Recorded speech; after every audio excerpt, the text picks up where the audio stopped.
America, with your hosts, Michael and Jacob.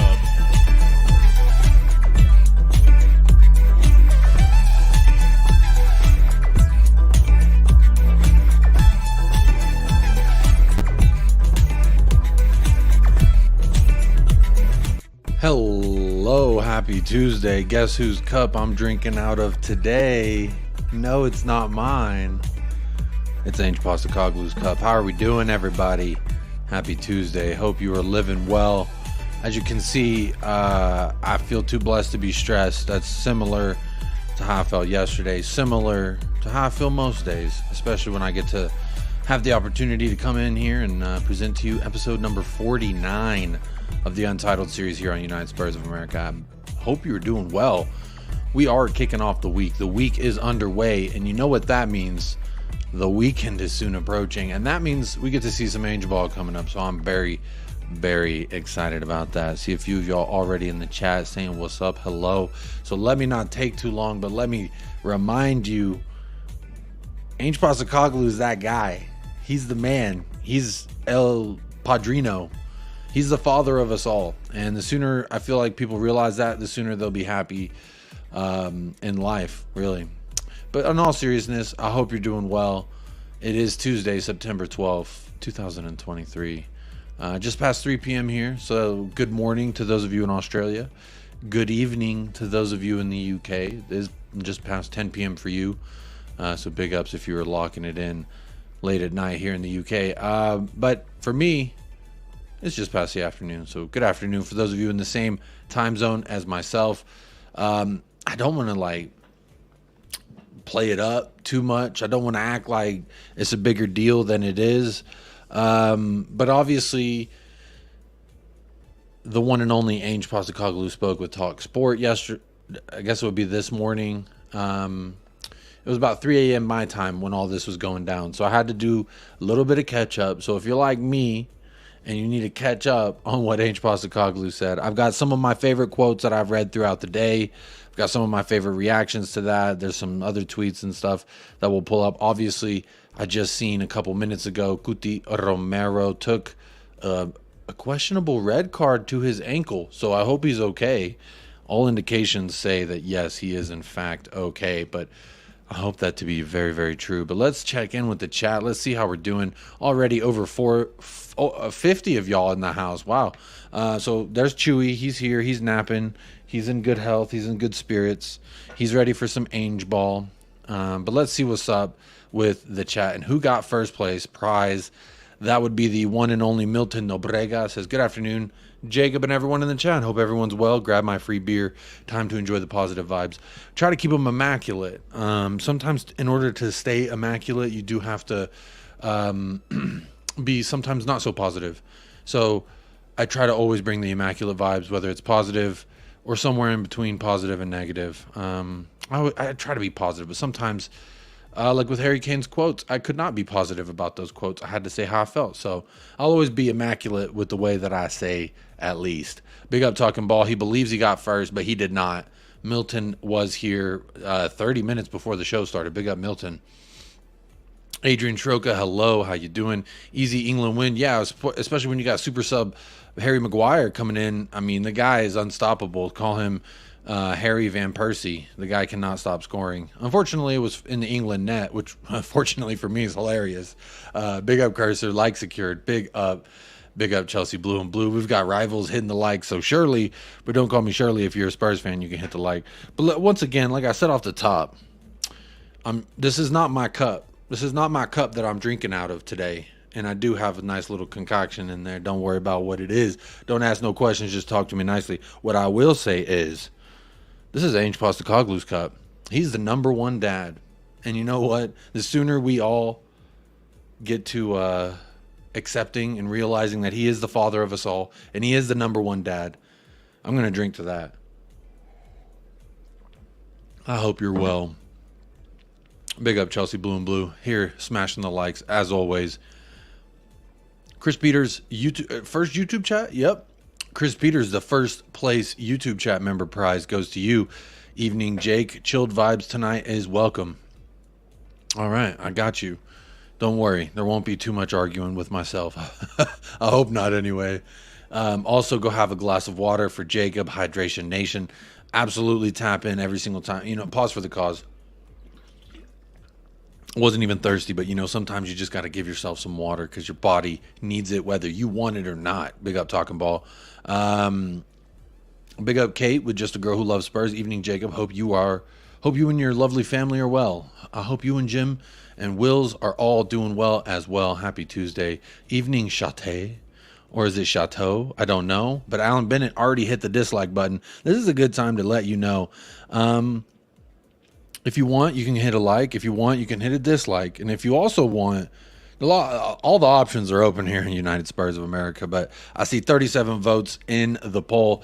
The question of today is, how do you feel about all the things ANGE POSTECOGLOU has said? Tied at 41% right now. We have a neck-and-neck race between ANGE speaks, or excuse me, when ANGE speaks, doves cry, and I love you. And I'm going to be honest, that is me today. That is how I feel about ANGE POSTECOGLOU today. When he speaks, doves cry. It's the thing that Prince made a whole song about. So that's how I feel. And then 41% also says ready to run through a wall for him. So both of those things are very acceptable, and I feel both of those. So it's always nice, excuse me, when the chat seconds the way that I feel. But big up Alan Bennett. You already hit the dislike button, you big jerk. That's okay. I always say you have freedom of choice here. I'm not going to demand you do anything other than live your best life. Whatever version that may be for you, then do it. Big up Tot Spurs, YouTube chat member in the house. Big up Jacob and all. Big up Tot Spurs in the house. Scott Culver, big up. Good morning, Jacob and all in the chat. Good morning, Scott. Hope you're well. Steady as Shark is in the house. Hello, hey, hey. Woodsy TV, another YouTube chat member. Big up. Evening, everyone. Big up, Woodsy. Woodsy TV.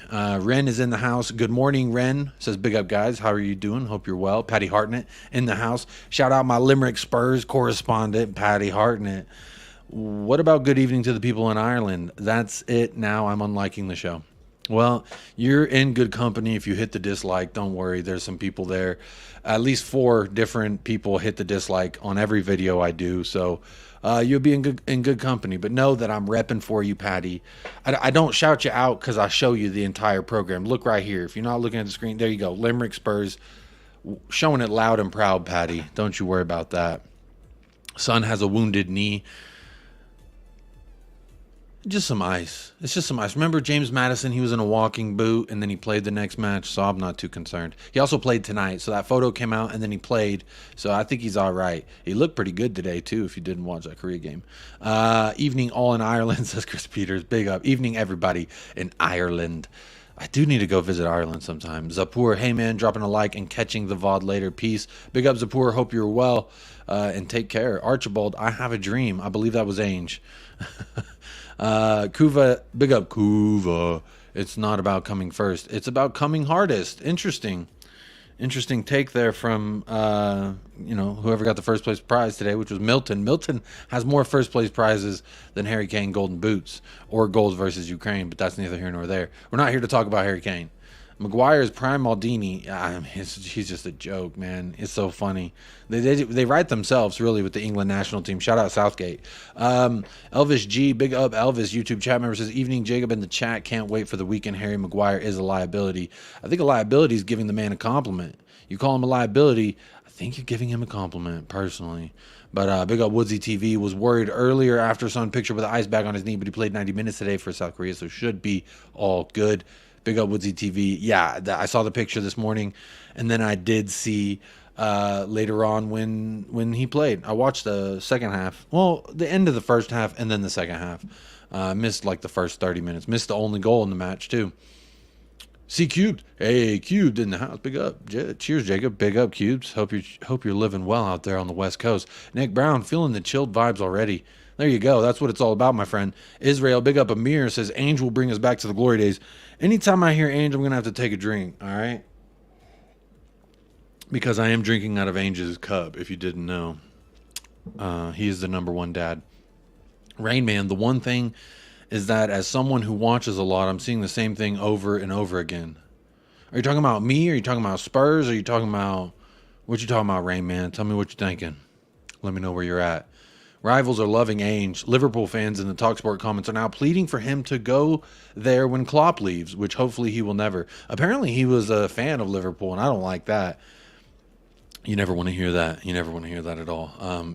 John says, didn't agree with Ainge on the 9 subs for the Fulham game. I wouldn't mind winning the League Cup and finishing 10th. He did address this in the comments. I will be bringing, whoa, almost smacked that over. I will be bringing them up later, and we will be talking about them, no doubt. John, big up. You were here the other day challenging me, and I love it because I do always say, this is not an echo chamber here. Everyone's opinions are welcome, whether I agree or think it's silly or you agree with me. It's all good. It's all good in the hood. You can hate us. You can love us. Most of all, we're all Tottenham Hotspur at the end of the day. Jim, just a guy who loves Spurs, checking in. Hi, Jacob. Hope you and the family are well. Quiz. Big up. I hope you are doing well. Mia says, woo, caught you love, but not for long as I'm off to bed, but shall watch this as usual in the morning. Big up, Mia, and good night. Hope you are doing well. And yes, I was saying in the group chat, he is my man's. And if for those of you who don't know who I'm referring to, I'm referring to this man. I'm referring to this man. This is the same as this man.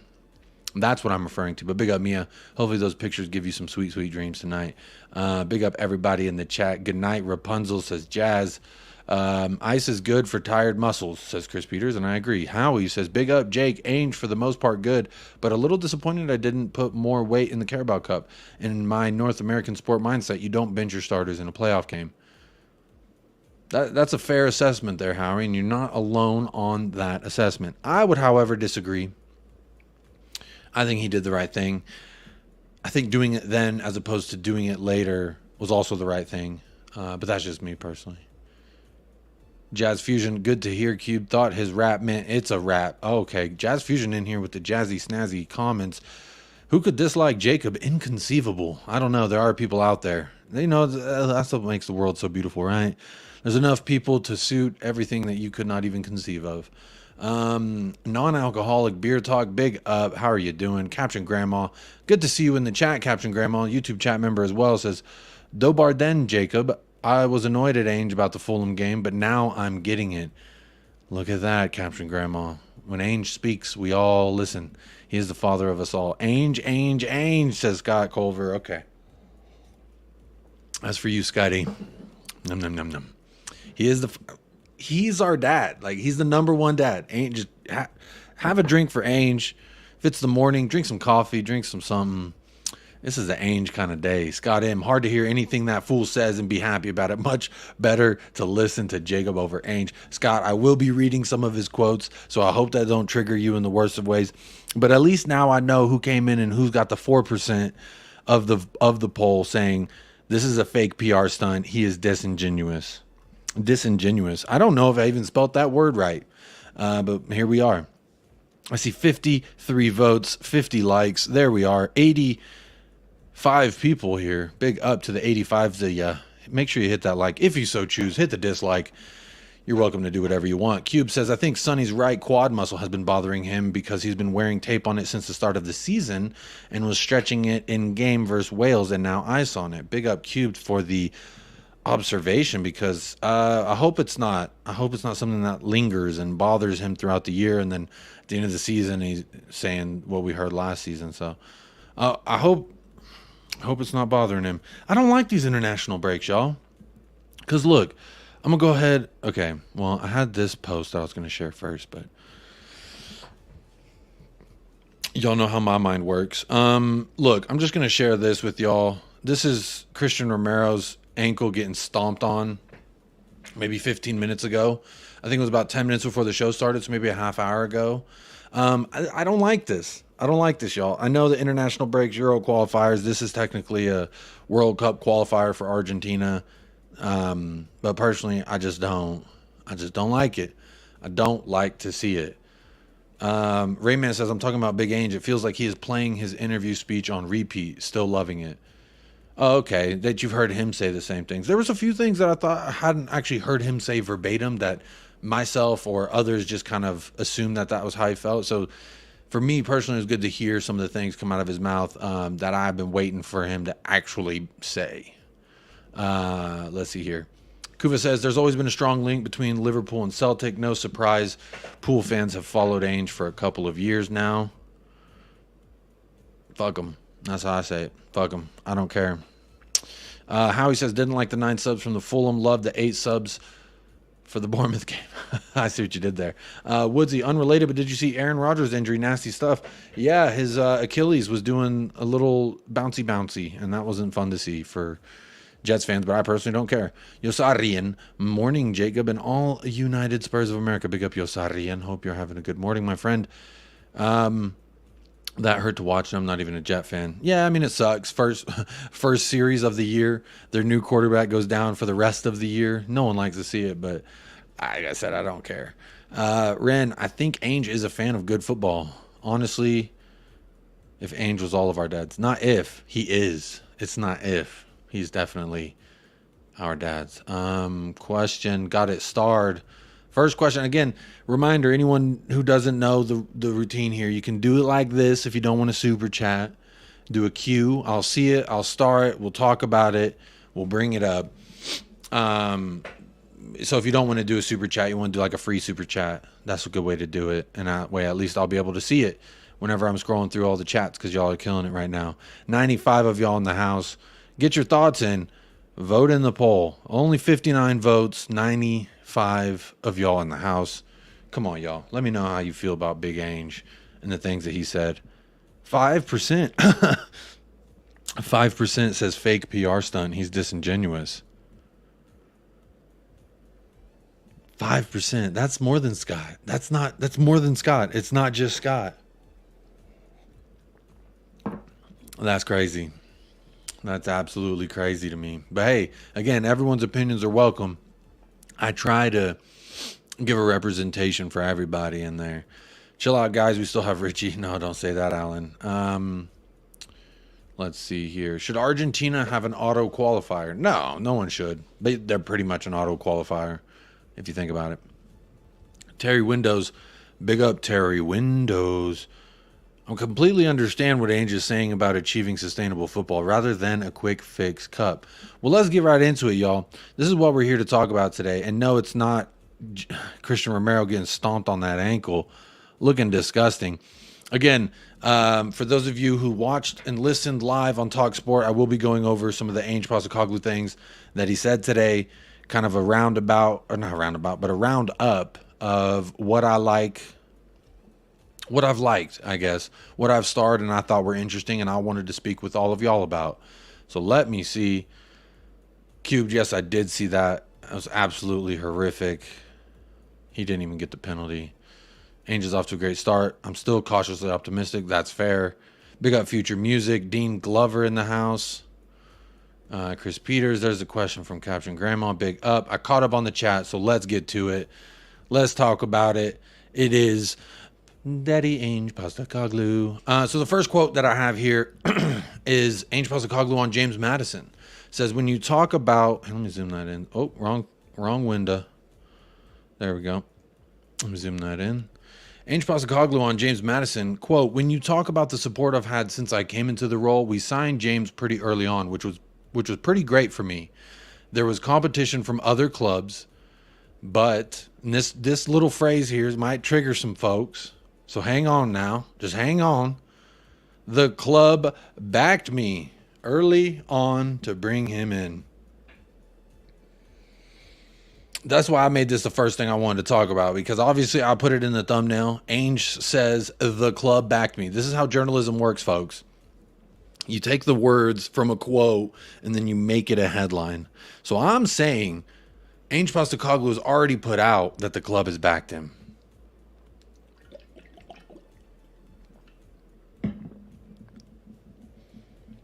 We talk about this all the time. We talk about with Conte, with Jose, was the manager backed?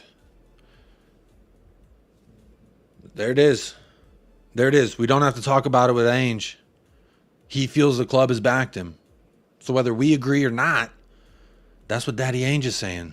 I think we got to take that for what it is. I'm interested. I'm very interested to see what people think. Am I blowing a quote out of proportion and making a headline out of something that isn't there? Now, I haven't heard anyone talking about this today. And it's interesting because when I look at the quotes, I always say, what stands out to me? What would I talk about on a show. And honestly, no one's talked about the fact that Ange Postecoglou has a quote saying that the club has backed him. And that has been a hot topic of debate amongst fans, content creators, Twitter users, etc. Did Conte get backed? Did Jose get backed? Well, I guess at least we don't have to have that question now. I guess now we don't have to have that question. Big up Just a Harmless Potato. Big up Chris Agambar. Coop Dog is in the house. Big up. Hey, Jacob. Can't wait for the game this weekend. Come on, you Spurs. Big up, David. Hope you're keeping well. That's a 10-inch club member as well. Big up, David Cooper. Baxter. Morning, Jacob. Ainge bringing everyone together. What's not to love? What is not to love? It's hard not to. I mean, well, Scott will tell you what's not to love. I know that much. Scott says, hard to imagine Liverpool fans are that stupid, arrogant pricks. Yes, but no way any sane Liverpool fans want a guy like Ainge. Scotty, get the swim trunks out, my friend. You're ready to take a dip in the pool. You're absolutely ready to take a dip in the pool. Scott, I want to give you a hug, and I want to invite you again to the barbecue, my friend.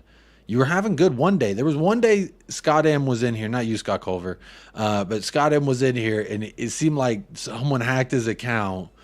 But he was in there, and he was saying that he's ready to party, and now he said he's not having a good time. Look at this man, Look at this man, Scott. Look at him. Look at him while I drink out of his cup, Scott. This is his cup. He's letting me use it for today. What are we doing, Scotty? He said it again later that he had been backed. There you go. Ainge is saying he got backed on one specific player. Getting backed on one player doesn't mean clubs back a manager in general. Maybe they are and they will, but we can't make more of it than the comment than it is. So you're saying that this specific line is only regarding to James Maddison, because of everything that he said we've done. We've brought in center backs. He wanted center backs. We've brought in Brennan Johnson, who's allegedly his number one target, and we got that deal done. Sounds like to me that he's being backed on more fronts. Maybe taking it out of context, yes, a little bit here. Maybe you're right there, Cube. Maybe, but I don't know. I think he's been backed. I think he has absolutely been backed. That's at least so far. One window so far. Now we need to see it again in January. We need to see it again in the following summer, because this isn't going to be an overnight process, as we all know. Big up. We were just talking football in general, not overrating crap like Ainge. I don't know what you're talking about. Big up Future Music. Big up Christopher LaPlante. How's it going, Jacob? Hope you're doing well. I am doing well. Hope you are as well, Christopher. Paulio in the house. Big up Paulio. Oh, shoot. I think my thing just updated. Yeah, it did. Love the part when he said Basuma was late. I do have a quote on that. Mr. Woodsy TV. Let's look at it. I've got it. Oh, yeah. See, this was a sunny photo of him in the knee. There's his knee with some ice on it. But then he went and played, so this is old news. There it is. This is the one. So Ange Postecoglou on Yves Bissouma. This is another one of my favorite quotes that came out.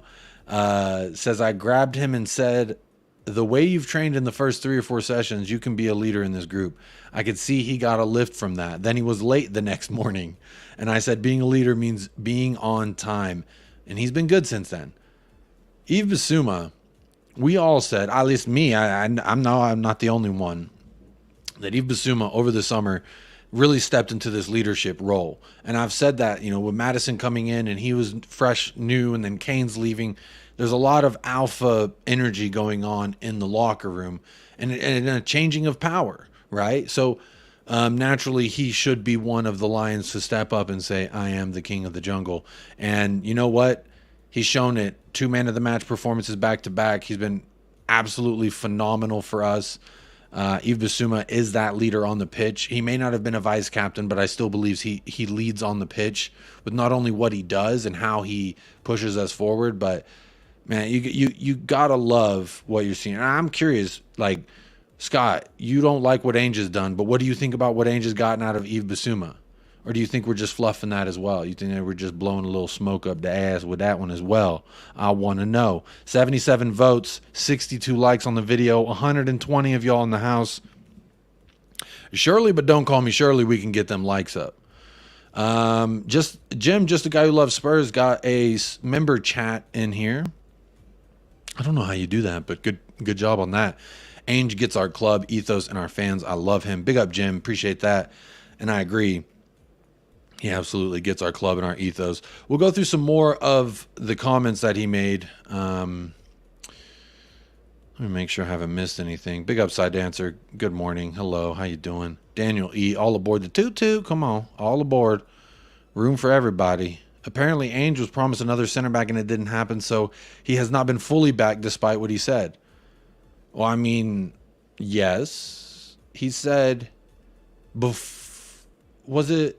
Yeah, it was after Van de Ven. He did say, Scott Culver, after Van de Ven, he said we're going to get another center back in, and we did not, because we did Ashley Phillips before we did Van de Ven, technically. So you're right on that sense.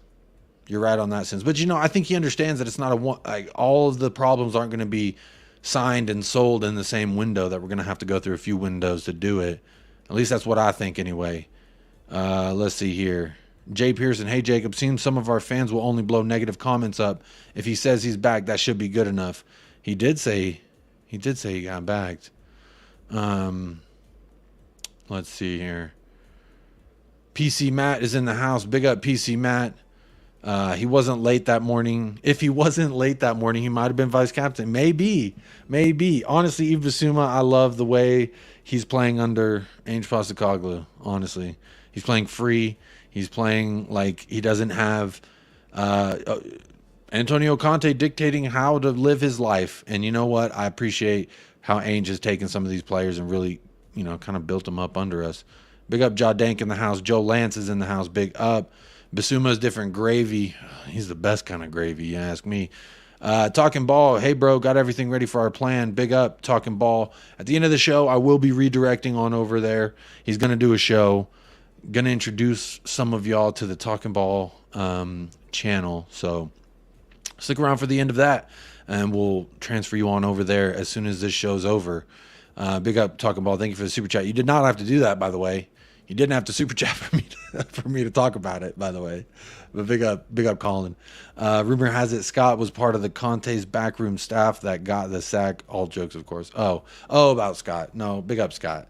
Here we go. I'm not surprised that Bissouma is doing better now that he is healthy and playing a system that works better for his skills. So there's a little bit of an admittance there, Scott, that Ainge's system is working better for somebody. There's one, you're giving me a crumb, Scott, and I'm going to make bread out of this crumb, because you're saying that he's doing better now. So Ainge has made an improvement on him. He's healthy. So that, I mean, it's just kind of down to him and the physio playing a system that works better for his skills. So you're saying the system works better for him. Better. I see two betters in this comment, Scott. I'm taking this as you love Ange Postecoglou. That's what I'm taking it. Big up Paul Brown. A big if, Enoch backed Ainge, but in my opinion, Ainge was to blame for the FA exit. We're still in the FA Cup, by the way.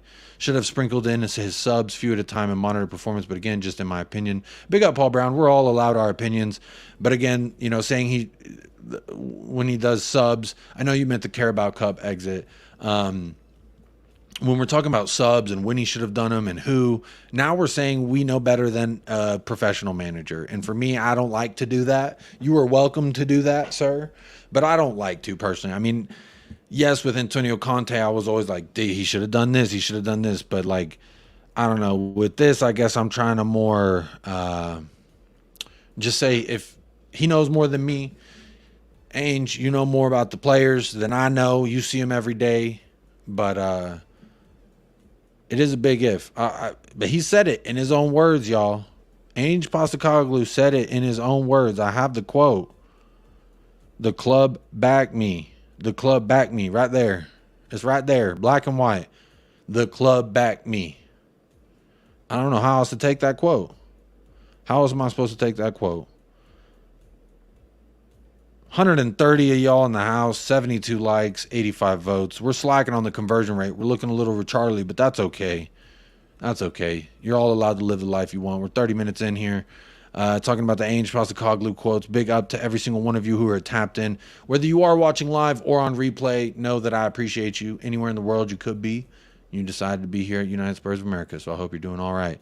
42% says, when ANGE speaks, doves cry, and I love you. And I love that answer. So I like that that's in the lead right now. Second place is another answer I love.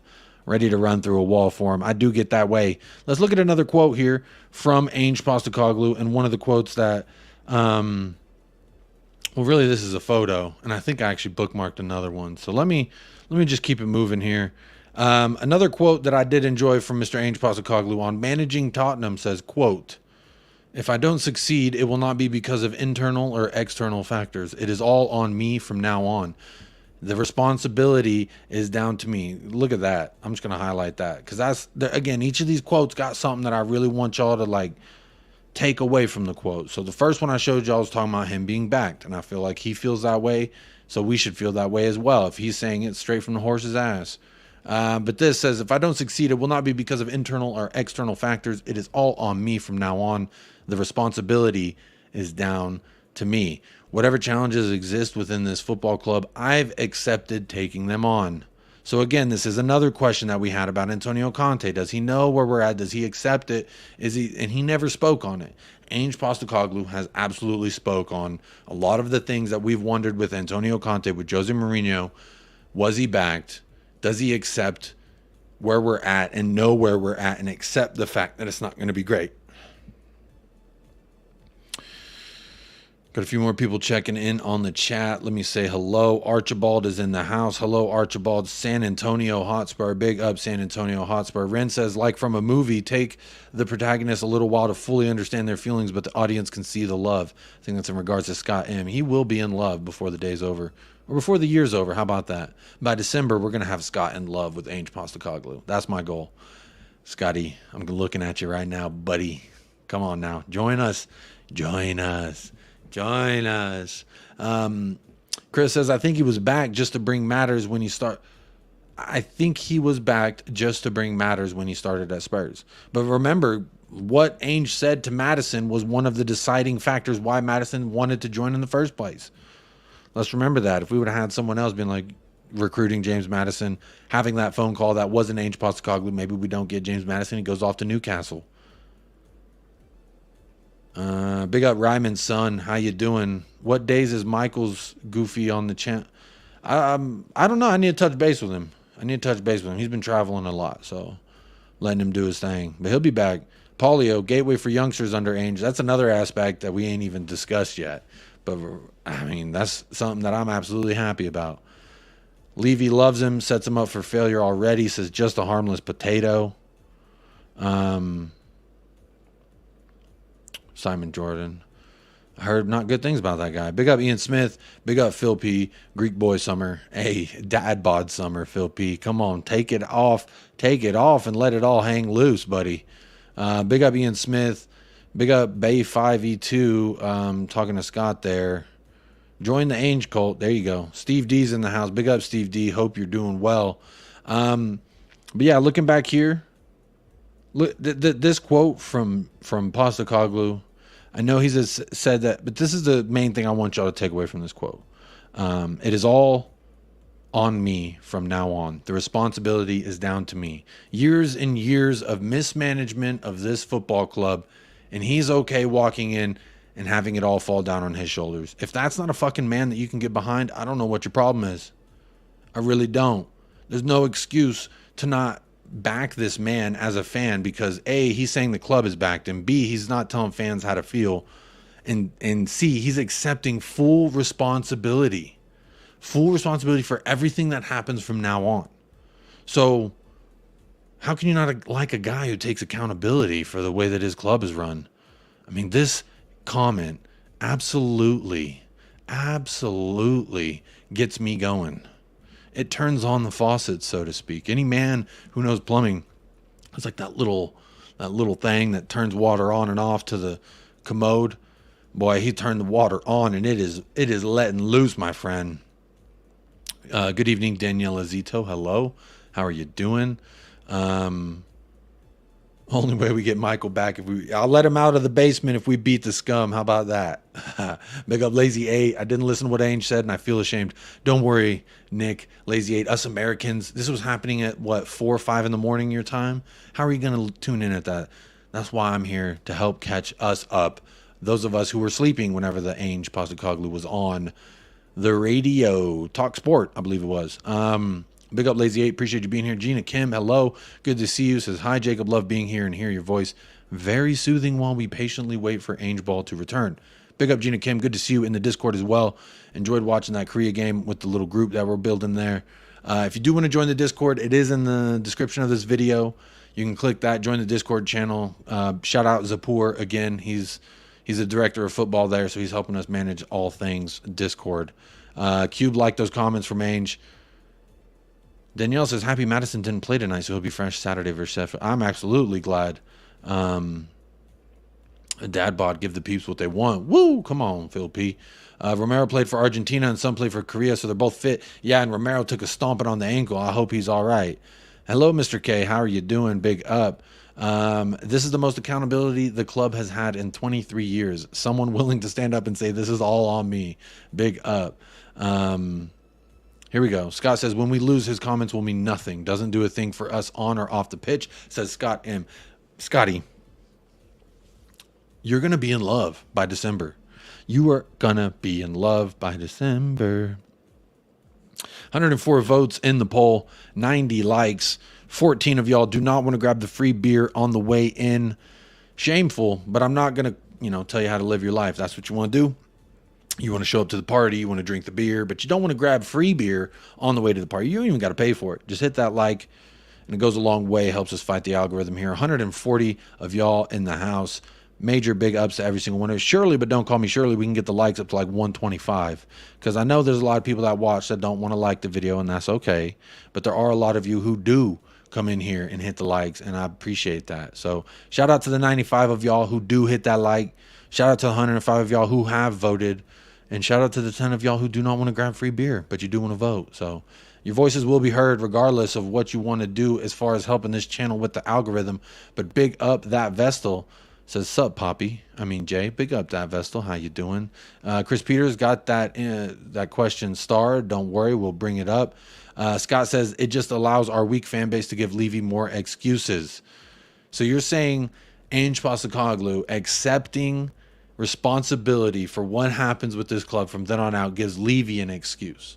Well, I mean, I can see and understand why you would say that, because Levy did appoint Ange. Levy did appoint Scott Munn, and he also did appoint Gabbanini. So whether it's going to end up badly, that's on Levy, or it ends up well, that's on Levy. So time will tell, Scott. But you're going to be in the pool by December. Don't you worry. The barbecue will be popping by then, and you will be jumping in the pool. I guarantee it. Johnny Bethnal, hello, says, evening, Jacob. How you doing? Vicario was an unused sub for Italy tonight, so he'll be ready for Saturday. Rich, big up, Jacob. Scott M is right. Big up, Rich. Big up. Hey, again, I love Scott M. He knows how I feel about him. We speak off air all the time. We are great. We just disagree on things, and I think that's what makes the world so beautiful. So, Rich, I'm glad that you don't always agree with me as well. I appreciate people challenging my opinions. That's what it's all about, right? We love the club. We want to see it move forward. We just have different ways to go about it. Like, if I was going to get in shape and lose some weight like I need to do, there's different ways I go about it than anybody else in the world. So the main thing is we keep the goal in front of us, which is we want to see good football. And we have yet to not see good ball, except for the Fulham match. He owns it. He accepts it. David O'Loughlin's in the house. Tala's in the house. Big up, Talha. Tala, you haven't been here in a while. I forgot how to say your name, so big up to you. Oh, sorry for butchering your name. Daniel Keppel Music is in the house as well. Says, Ange always takes responsibilities for what he can control. It's a maturity that many could learn from. Absolutely. I think Antonio Conte could learn from that. Not his comments, the fans bigging them up like this changes anything. I mean, I'm not bigging up the comments. The comments big me up. It's not my fault, Scott. The comments, they got into my skin and they made my heart go. And I was like, damn, Ange, you speaking directly to my soul right now. That's just how it made me feel. Big up Paul G. Renegade Sounds in the house. Big shout to all the stateside Spurs from London, UK. Big up Renegade Sound. Hope you're doing well. Official supporters group over here in El Paso, so know that we are diehards out here. Greeks cooking in North London. Some things just work. Absolutely, Phil P. Kulu played the whole game for Sweden tonight. Daniela Zito, my international break consultant, has now officially chimed in on, I think that was all the players that played today. Says Kulu's played the whole game for Sweden tonight and got an assist, and hopefully he continues his good international performances into good Tottenham performances. That's the hope, right, Daniela Zito? I've been harsh on Kulusevski. I've been very losing my patience, so to speak. I'm not at a Richarlison level with him yet, but I am at the level where I think that he's got to step up. And he's had a good international break. He also had a goal and assist his first match for them this break. So he's turning in good performances for them. And I was looking at his heat maps as well. He's playing at that right wing position. I know he kind of starts out as a right forward for them, but he's kind of played a lot on that wing, at least in the first match, what I saw. So hopefully he can turn that good. I hope that form continues to carry over and he muds me and we can all move on like that. Brentford wasn't good football, says Scott. And it was our first Premier League match. Everyone was settling in, like a new pair of shoes. It's going to fit comfy after the first couple wears. That's what I would say about Brentford, Scott M. You said it right. Now you good. I appreciate that. Big up Dub Shaman. David says, you're not fat. I'm not fat, but I'm not in shape. I'll put it that way. I could shed a few pounds. I've put on the dad bod. Let's say that. Big up Jay. Levy's just a joke. We can't blame Andrew Scott Munn, but it's time for Levy to go. We want our club back. You say that, but I hear the fans singing that they've gotten their Tottenham back. So I don't know what to believe anymore. But I do agree. I want Levy out. I'm not trying to make excuses for the guy. But also at the same time, I'm trying to keep it as rational as I can in regards to our ownership. He's not going anywhere anytime soon. So it's really hard for us to say. It's easy for us to say that he needs to get going, but it's actually going to be hard in practice for that to happen. But, we'll see. Solomon played the whole game for Israel as well. How did he do? Did he turn out a good performance? I didn't see that. Do we think Johnson dresses for Sheffield? Absolutely. He's fit. He's ready to go. He's been playing for Nottingham Forest. He's played for Wales in their 2 matches. So no excuse for him to not be able to suit up, at least as a sub anyway. I don't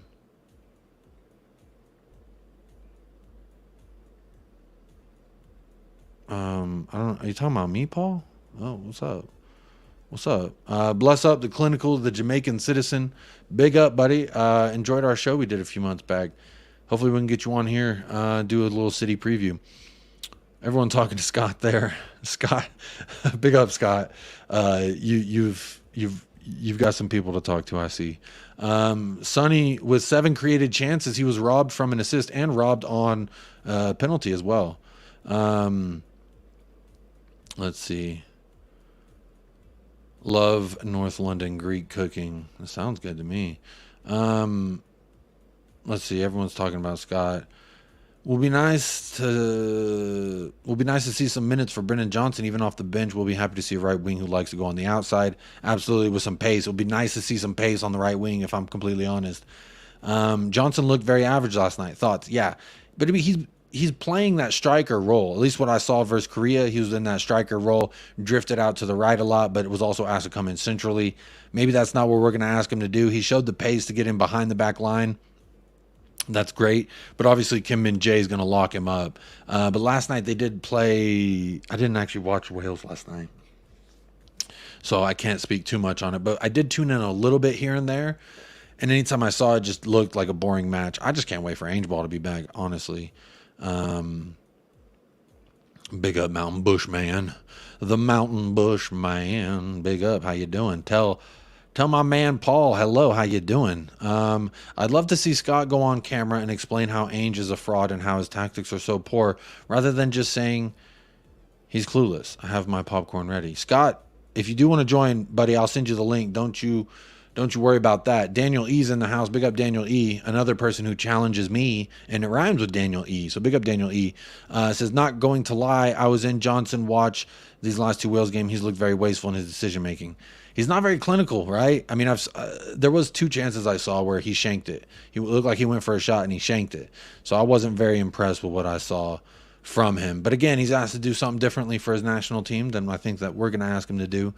I don't see him coming in and playing in that Sonny role immediately. So I think he'll be all right on the right, offering us that pace that we've so lacked there. Anyway, let's see here. Make sure I haven't missed any new names. Skinny Lee's in the house. Big up Skinny Lee. Wales played Latvia. That's who it was. Polio. Wales is the long ball team. Yeah. And that's cool. I didn't see him do anything, but I just think we'll play more direct, and we'll be good for him. Skinny Lee says, yeah, Johnson got no balls fed to him, sadly. And when he did, it was just like, bro, running into Kim Min Jae. That's what I remember. L says, big up Jacob. Can't wait for the international break to be over. Every time I hear about potential injury, my stomach drops. Yeah, I mean, when I showed this tweet of Cuti Romero's ankle getting stomped on, like it was a damn stomped yard scene from that movie. It was insane. Yeah, Jacob, mate, if we're going to go for a player with no end product and pace like Johnson, might as well go for Adama. Don't tempt me with a good time. Do not tempt me with a good time. Hello, J. Co. How you doing? I don't drag any manager, good or bad. They all get removed soon enough. Anyway, says Jazz Fusion. So a little pessimistic there. Caught up on the chat again. Got a few questions starred. I will get to those in due time. But let me get to another couple of quotes that Ainge had that I enjoyed. And Scott, hopefully, we'll get you moist around the lips a little bit. So there's this quote, and I'm just going to keep it right here so I don't have to play that TalkSport clip and get hit with copyright.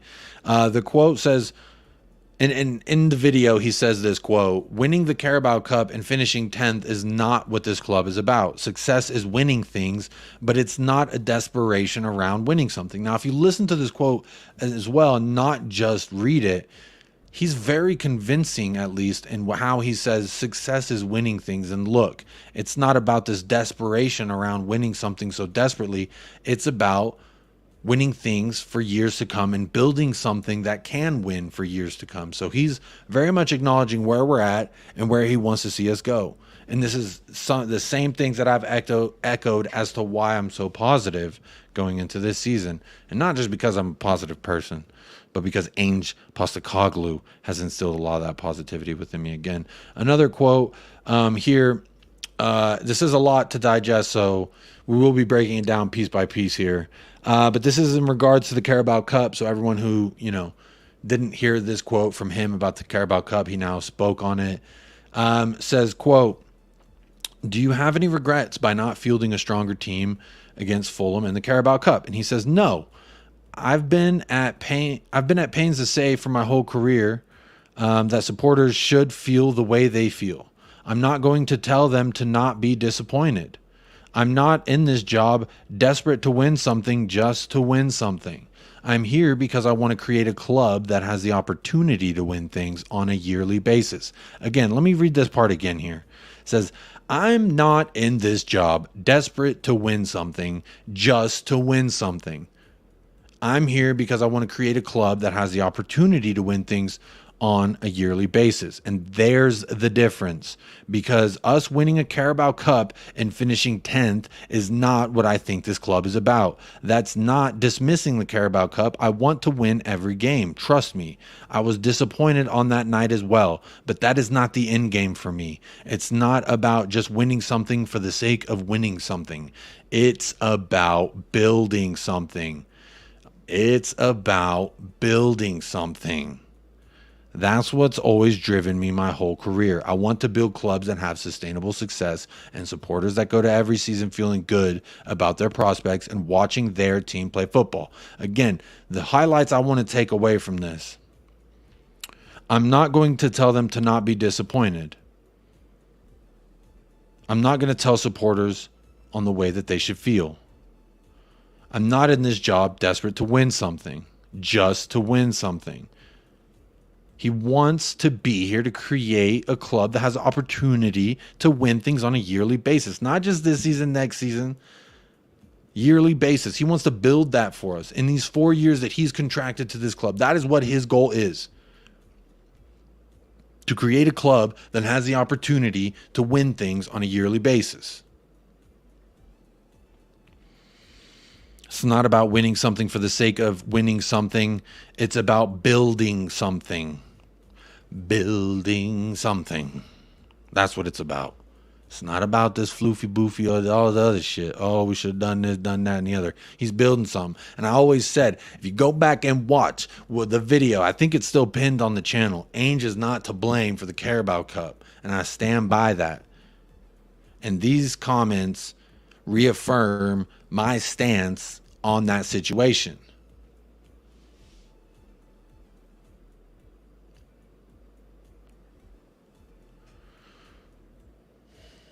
I'm just saying. Let's see where we're at in the chat. It's about building something. Man, I just can't not take away from this something great.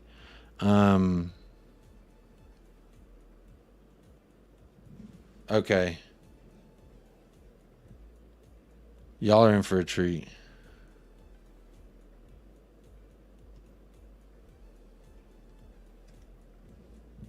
Scott's going to join. So, Kuva, you're getting your wish. Scott M will be joining the stream to tell us why Ange Postecoglou is full of shit. Or maybe not that. He's going to tell us something. He's going to tell us his opinion. I know a lot of y'all in the chat are challenging him on his opinion, which is great, and I'm sure he accepts that. Stand by it all you want. You can be wrong with him. Okay, we'll talk. Let's talk at the end of the season. We'll talk at the end of his contract, whether he gets sacked before the 4 years or at the end of the 4 years Jazz Fusion. We'll see. That's the same thing I'm going to tell Scott when he joins. We will see. Papa Ainge is a breath of fresh air. He and the team have my backing. It could all end in a glorious car crash, but at least the football is a great watch. Rich says, that's cool. We have our new excuse for not winning trophies for the next 2 to 3 years because we're building something. Why? He didn't say for the next 2 to 3 years. He said about this season. He didn't say anything about the FA Cup this season either. So he's not saying this next 2 to 3 years that we have an excuse for not winning trophies. He wants to build something to win trophies. That's the opposite of what you're saying, Rich. I feel like, again, people want to pull the negatives out of the comments that they can. And it's like, you can live your life that way. I choose not to. I look at what he's saying and I take away from it what is good for our club going forward and what is the PR hoopla. But, like, I don't think it's that these quotes in any way is now him having, and it's not a new excuse either. That's been an excuse that we've had for quite some time. But here we go. Someone I think that may better represent your stance, but a good friend of the channel, a longtime supporter of the channel. We disagree on a lot of things, but one thing we always agree on is that we love each other very much. Welcome, Scott M, to the show. Hello, Scott. How you doing? I'm doing well. Contrary to many people's beliefs, I'm not, wallowing in misery and pain all the time. Jim was asking if I'm pessimistic all the time. Not at all. So, no, don't worry out there, people. I am fine, and that's why I said people know. And you might know, Jacob, I'm not that even angry. I know I come off as angry in the chats. I'm not angry. I'm more indifferent than anything. I'm not angry. I'm not overly upset. I expect it. So I know it does come off as anger, but just to calm everybody down there, I'm really not. And I'm not, I'm usually pretty cheerful. And that's why I say, you say it a lot. When people who I talk to outside of on camera, they probably see that I'm not just a super negative guy, super miserable all the time. That would be awful. That would be awful to be like that. I don't know how people could manage. So.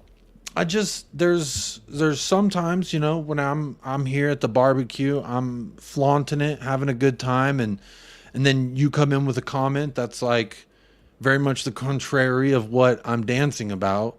So I think this is actually a good. I like discussions in which two people do not disagree. So normally these are just me babbling for a while, and then I have guests on, and Kuva and Paul happen to we happen to agree on the same thing. We're all moist for Ange Postecoglou. Now I know you have your setback, so let me just start and open it for the people who may have been in the chat debating you about it or not. Let's just start from ground one. What are your feelings of Ange Postecoglou thus far from a manager's perspective of Tottenham Hotspur? How do you think that he's performed so far? I mean, he's performed fine. I mean, it's been 4 games, right? Again, I'll say, I think the Brentford game, we were very lucky to get out of there with a win. I thought Brentford outplayed us. I think we got away with letting the sitters in, with them missing the sitters, sorry. And I'm not sure that I'm going to give credit to anyone other than them missing those chances. And that's part of football. That's fine. I never would say take away the points. We get the points and we move on. And that's part of it, part of football. And one of the things is, and if we get to the end of the year and we actually have accomplished something, then I'll be fine going back there, because that's one of the things that the clubs that do have success get, right? They get the luck, they get those games where they don't have their best game, and they get through it. But as of now, playing 4 games like that, to me, isn't something that's overly impressive as a game. We had a lot of possession, but we didn't create too much. And that's what I'll say. That game in Brentford for me, there was a lot of what I would say empty possession, where we had it, we passed it around, and Brentford sat back, but we didn't actually threaten them in the game. And to me, that's not good football. If somebody thinks it is, fair enough. But to me, what we did at Brentford was not good football. Maybe it's better than what people have wanted in the past, but yeah, that's one example. Let's look at it for a second. Let's start on the Brentford match. You're saying that's not good football, and I simply feel like that was the beginning steps of a journey. And Vicario, our new number 1, I mean, obviously not wearing the number 1, but he's our new destined to be number 1. He looked anxious and shaky. Van de Veen's first Premier League start, he had been with the club for 4 days. And yes, I would agree with you. If Brentford finished their dinner, that might have been a different result, and we're talking a little bit differently now. But as a first Premier League match managed under Ange Postecoglou, away from home, in a away fixture last year, which we didn't come away with a positive result, I thought that was much improved. So that was, for me, the beginning step of an improvement. I've never expected any one man to come in here, because obviously if Jose, the special one, couldn't, and Antonio Conte, who's supposed to be Jose in his prime, couldn't do it with this club, to me, I said this during the summer before we signed Ange Postecoglou. Jesus Christ himself could ascend from the heavens and couldn't get a tune out of some of these players. And that's at fault of the club. And so let's say, even if they haven't acknowledged it or they do acknowledge it, the club's faults are all here. And we are now here with Ange Postecoglou.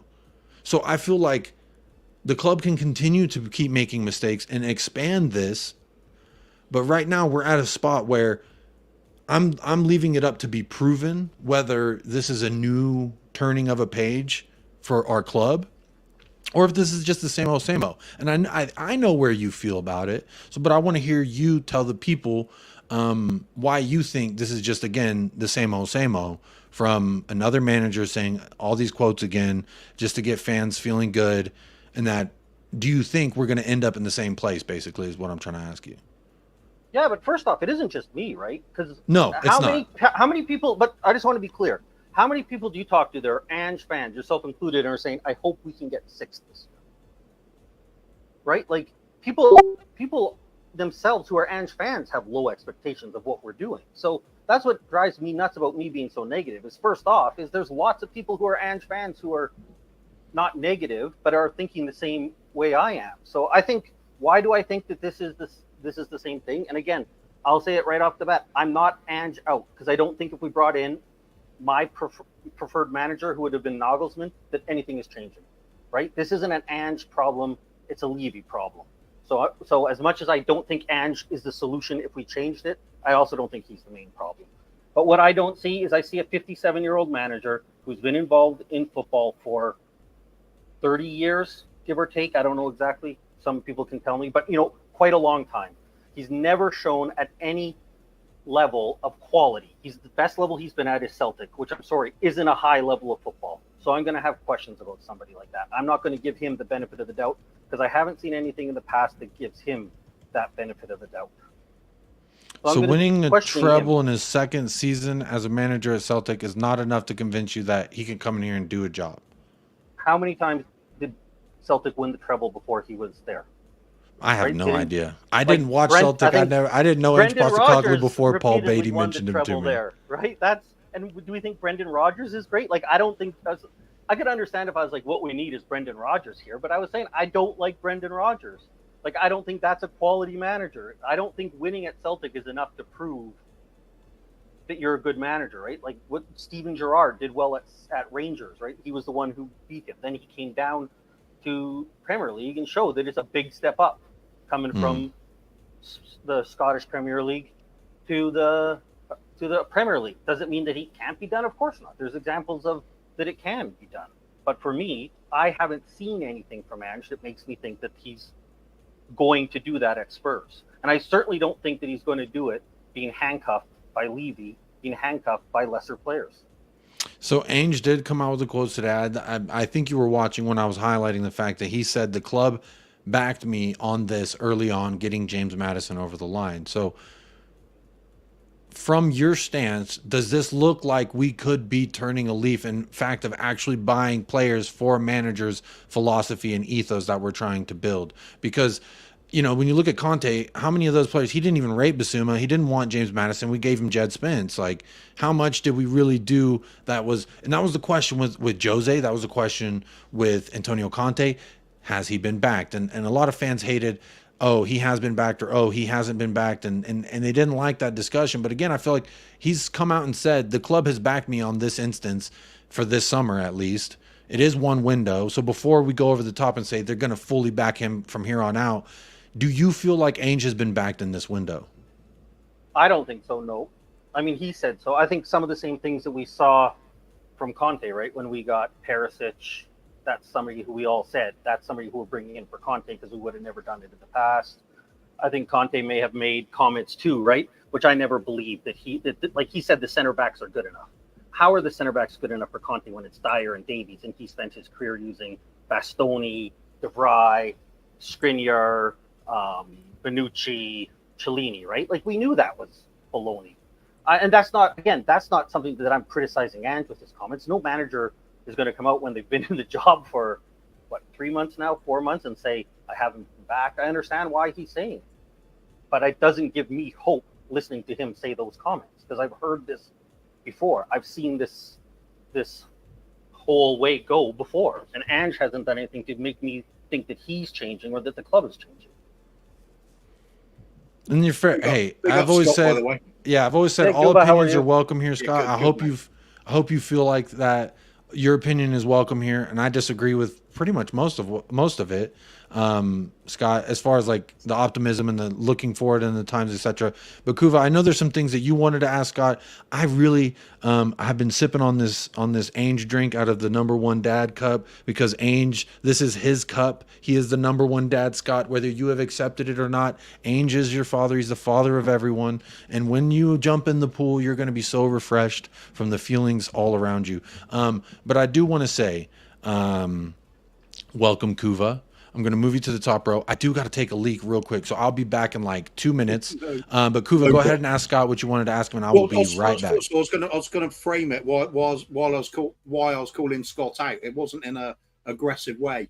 It's because when we have these disagreements in comment sections, it's very difficult to get your points across. Such a limited amount of text, and you don't get the emotion behind it either, so it can come across the wrong way. Now, for everybody watching, I've known Scott quite well. I mean, we first streamed, year and a half ago, something like that. It's a while ago. Yeah, I think I was around just before Nuno came in. I don't know when we actually got onto the same screen. Yeah, for a while. We've talked back stream plenty of times and that. So yeah. Scott and I get on just fine. He's a lovely bloke. It's just I like to know that people are hearing the person I know and all of the points expanded on, because it starts getting frustrating when all you see is, oh no, he's a fraud, and then that's it. There's no explanation. So that's what I thought. I'd love to hear you come on and just really say why you thought that. Like for me with the tactics, I've been looking into his tactics in particular and thinking this is really clever stuff he's doing with his team. The way he's using the inverted fullbacks, and not quite in the same way other teams are doing it because it's fashionable, but he's finding ways to bring the overloads into midfield at a higher up point than we saw with Conte. Conte was very sit back and defend the edge of the box. Postecoglou is really driving the team forward by getting that midfield very strong at all times. You'll see Maddison dropping back to fill a hole while he does that. Udogie drops in higher up the pitch to almost fill Maddison's role. There's like these interchanges and movements and a constant system where we can pass the ball around. Under Conte, I didn't see that very often.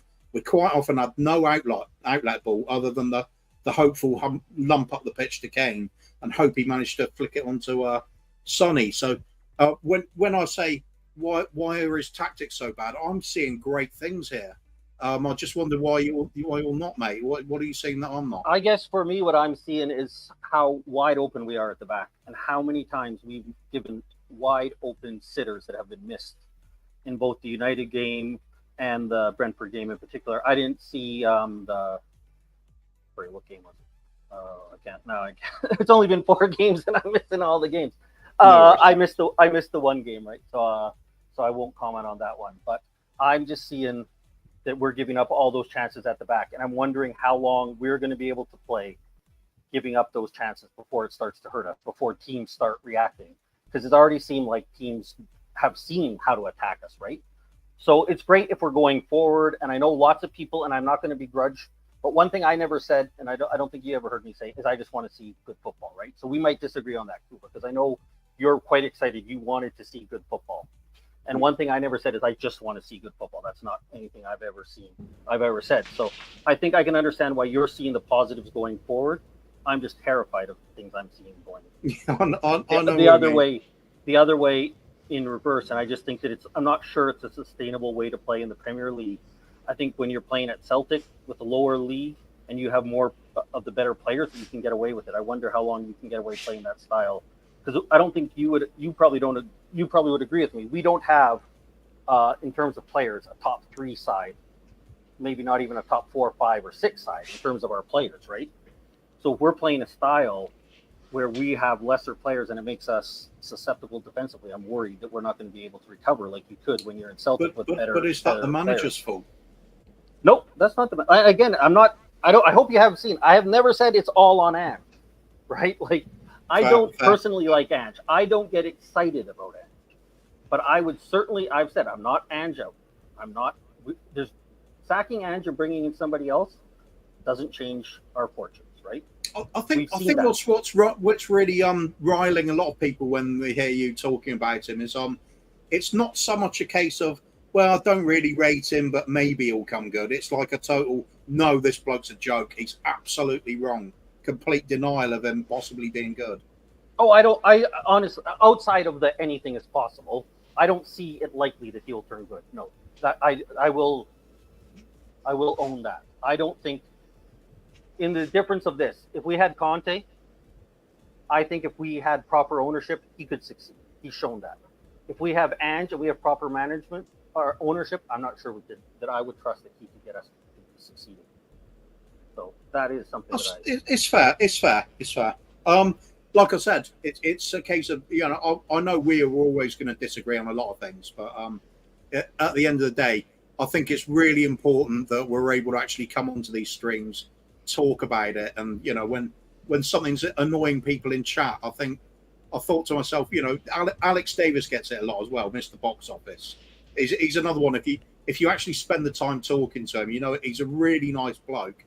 You might not agree with everything he always says, but he's got a few absolute gems at times. So it's a case of getting your point across sometimes, and that's what I wanted you on tonight. It was just because I appreciate we see like I said, comment section is. It's really difficult to get and that's part of it, right? Like even when I'm sitting here reading quotes from Ange Postecoglou, I encourage everybody to go and listen to the words the man says and how he says them, because the reason also why I picked these certain quotes is because I listened to him and the way that he said them really made me feel a certain way. And I'm not talking about that certain way I feel on game day when he gives you the tingles and the dingles. I'm talking about it just made me feel like, damn, there is hope for us. There is a plan finally. Whereas our plan before, and why I agree with Scott on certain levels, is our plan before was squeeze Harry Kane as much as we can, get a manager, the best manager we can grab right now, and let's continue to ride that high of the Champions League final that we were at. And we were trying to get back there, and it was never going to happen,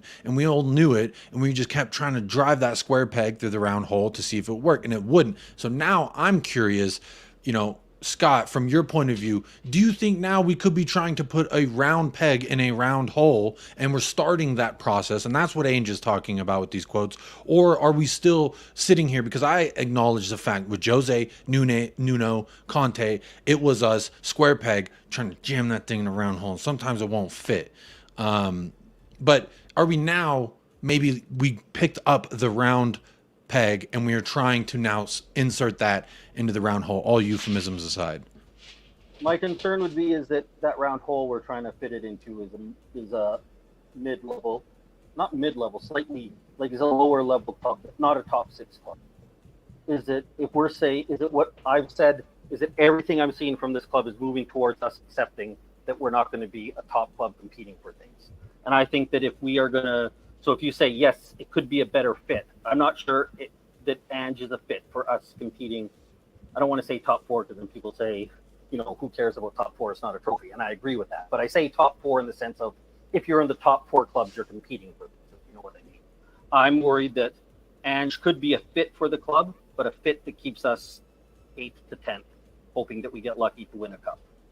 And maybe some people will say that's all that we are, and that's what we have to accept. But I think that at the size of our club, being located in London, the money we have, that we can do better than that. And I'm not sure that Ange is the manager that can take us there. Well, we were certainly 8th last year, weren't we? So yep. there's some evidence there, isn't there? But I mean, as is blind in the obvious, I disagree with your view of it overall. I mean, for me, it's the first time I've ever felt like this about an incoming manager. Maybe it's because of the football's been so terrible for the last 4 or 5 years that that this sort of tidal wave of good football coming in is just got me up with unreasonable expectations. I don't care. I'm enjoying it. That's the main thing. And I think that's a kind of a feeling a lot of us get with you, mate. We just want you to come on board and enjoy it with us. Come to the barbecue, baby. I mean, I would love to. I honestly, and I always say to people, when Poch was here, I was a happy clapper. As much as I make fun of happy clappers, I was an all-time happy clapper. And maybe I'm still getting over being burned by how badly that all turned out. But and Kuva, even though I disagree with you, I understand where you're coming from. Like, I'm not like, oh, Kuva, he's like, I heard everything you said last year. I've heard everything you said before. So I'm not like, where's Kuba coming from? This is insane. I know why you're saying the way you are. I just don't feel those things. And I think it's great for you. Like, you seem to be saying it. It's not even just your head, right? It's your heart. Like, it's almost, you can't even stop it. You know what I mean? Like, I don't want to speak for you, but that's just the way it just comes out naturally. And for me, I don't have that in any way. And I have a hard time manufacturing.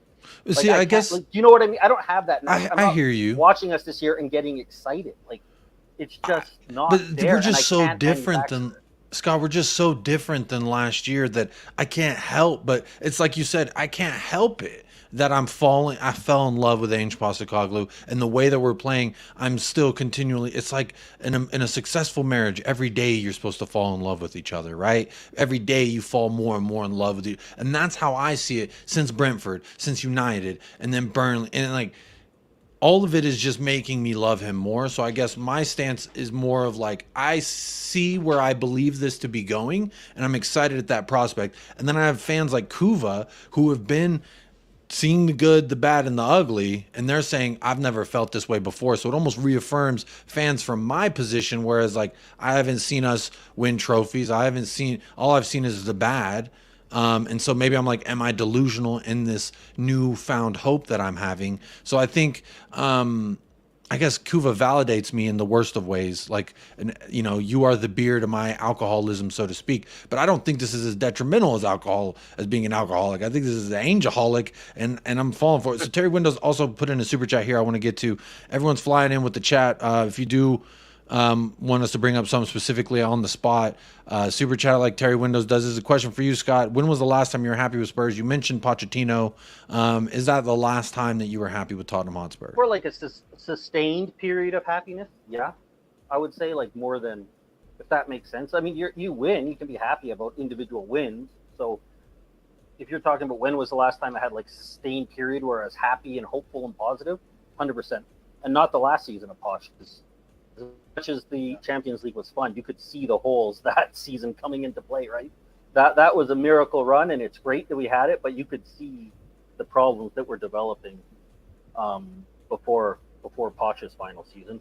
But I think that time, like I'm not as good as the exact dates, but like 2016, 2017, those years when we were really coming together under Poch and competing for things, like that was a time where I thought anything was possible. I honestly felt like we could go in and beat any team in the world.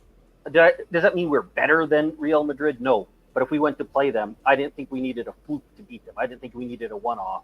I thought we could beat them, deserve to beat them, go on next week, beat Bayern Munich, go on the next week, beat Barcelona. You know what I mean? Take that kind of stuff. And that was back in the Poch era, even though I'm supposedly the biggest Conte lover in the world. It wasn't under Conte that I felt that way. Like, it wasn't under Conte. Somehow I'm the biggest Conte lover in the world because I debunk lies that people say about him. But Conte wasn't who I wanted as manager. You can go back to the streams. When he was coming in, I wanted Nagelsmann. I've said it. People have asked. I've said along. Nagelsmann is the guy who I think I want realistically outside of St. Pep. Yeah, I would have been happy with him as well, to be honest. I wasn't, as much as I'm a Conte lover, I have no problem with us not getting Conte. What I do have a problem is us getting Conte after him winning everywhere else, and then us now saying he's somehow a crap manager. Like that's all that I get in, and I kind of remind people, no, actually, he's not a crap manager. But anyways, yeah, sorry. I was going to ask, when did you first start following Spurs? Because I just wondered if you saw that transition between sort of like the end of Andre Villas-Boas and Tim Shaw taking over, and then Poch coming in. Because I remember Villas-Boas for sure. I'll just add to it, because for me, I see big similarities in what happened from the end of that era to Poch taking over, with what we've seen with Conte finishing and now Ange coming in. It's that real contrasting change of style, and I think it's going to be a much more positive version of football now. So I just wondered if you see any similarities there as well. I'm always, and as you know, not in England, so I can't see it quite the same as you do. I don't remember as overwhelmingly positively about Poch when he came in. I think there was a lot more skepticism of him when he came in. But I certainly agree with you in terms of the change from how the manager approaches things and the style of football. That yes, there was that drastic change that took place. And I've been following the team since around 1993, although being over here in North America, when I say following the team back then, we didn't get the games every week here, right? Sure. So it was a lot of highlights. I think we started getting the highlights just after 2000, and then the full games more so around 2010. So, it's a different kind of fan back then than it is able to now, where I can watch every single game. I got YouTube where I can talk to people for 24 hours. So at least you got to see some prime Gareth Bale, though, didn't you? Yes, Bale. Yeah, there we go. Bale. That's right. When that kind of Bale time is probably when I started to be able to have more watching the games regularly and stuff like that. So that's why I love Harry Redknapp too, right? Those kind of years, you started to really develop more of a connection with the club than in the past, where I loved it. And I went to White Hart Lane in 97, 98. So, but anyways, hopefully that answers. That's probably opened a few people's eyes then. Scott does like good football. It's like, yeah, it's my preference by far. I disagree with, there's someone here, there's someone I know who says that he doesn't like the city style. He doesn't like the wide open game. I disagree. I would rather watch 6-5 every day than 0-0. Or 1-0, yeah. That's so we are getting some questions rolling in. I am starring them. So like this, you can do it. It's a free way. I'll star it. We'll ask it at a certain point. But if you want us to get to it right away, you can do as Tottenham Forever has just done with the £5 dono. Thank you so much. Tottenham Forever says, Scott, it's like you really want Ainge to fail. No offense. But I think what you are saying is rubbish. Just my opinion, not saying it in an angry way. So politely disagreeing with you here about what you're saying. Not sure which instance exactly they were referring to. Yeah, I want him to fail. How? What does failing? Like, I don't. I think all you said is that you don't. What does him failing do for me? Like, I've said other things in the past. Jacob? You and I have disagreed, right? Absolutely. Do I ever come around to? Am I like, haha, Jacob told you so? You're wrong, jackass. No, like, you've never. No, I hope he succeeds, and if he does, then you know what? I get to say yay and watch the team have success. And will there be a few people say, "Oh, you're a bandwagon jumper"? I'll just say, look, I'm enjoying Spurs. Isn't that what we're all supposed to want? So Yeah. No, I hope he doesn't fail. I hope he does great, and he shows me to be totally wrong. I'm not really that big concerned about being right all the time. I don't come on here and talk about right. I'm right. I'm only right. It's football. We're giving our opinions. We're on YouTube. Like Kuba said, we talk behind the scenes and we have fun and we laugh. That's what it's supposed to be about, right? Yeah, we're all here making sure that I get 100% right. If I thought I could get everything right, I wouldn't be wasting my time here. I'd be betting and living up the high life on all my. You'd be in Vegas right now, right? Like, I think sometimes, and maybe it's how it is, because I will say, when I'm in the comments, I have no problem disagreeing with people. I don't care. I'll disagree, and I don't mind if people don't like me. Same thing on here. It's funny when people say you're just a keyboard warrior. I mean, I come on streams quite often. Maybe not the streams they watch. So I'm not just. Well, I don't just say things only on the keyboard. I come on here and I'm saying the same things I do in the chat. But it's sometimes it's easier when you're talking to get your point across. And and you can see that I'm coming across. I'm talking. I'm not a crazy, angry person ranting and raving and bashing the walls. Yeah. I'm just giving my opinion, and it's the same thing in the chat. I'm just giving my opinion, and it's why Kuba and I can disagree 100%. But after the show, we'll go and chat and talk about things and have no issues. We're not going to yell and scream at each other, right? The most obvious one straight away is my favorite time as a Spurs fan so far was when Pochettino was here. We didn't even win anything. I was just loving it, and it's the only time in my life where I had that experience one evening. It was a Monday night match away at Stoke. We'd won 4-0, and I thought, oh my God, 5 games to go. We could win the league here. And I've never experienced that under any other manager, even the great Keith Birkinshaw. Not with the league did I ever get that feeling.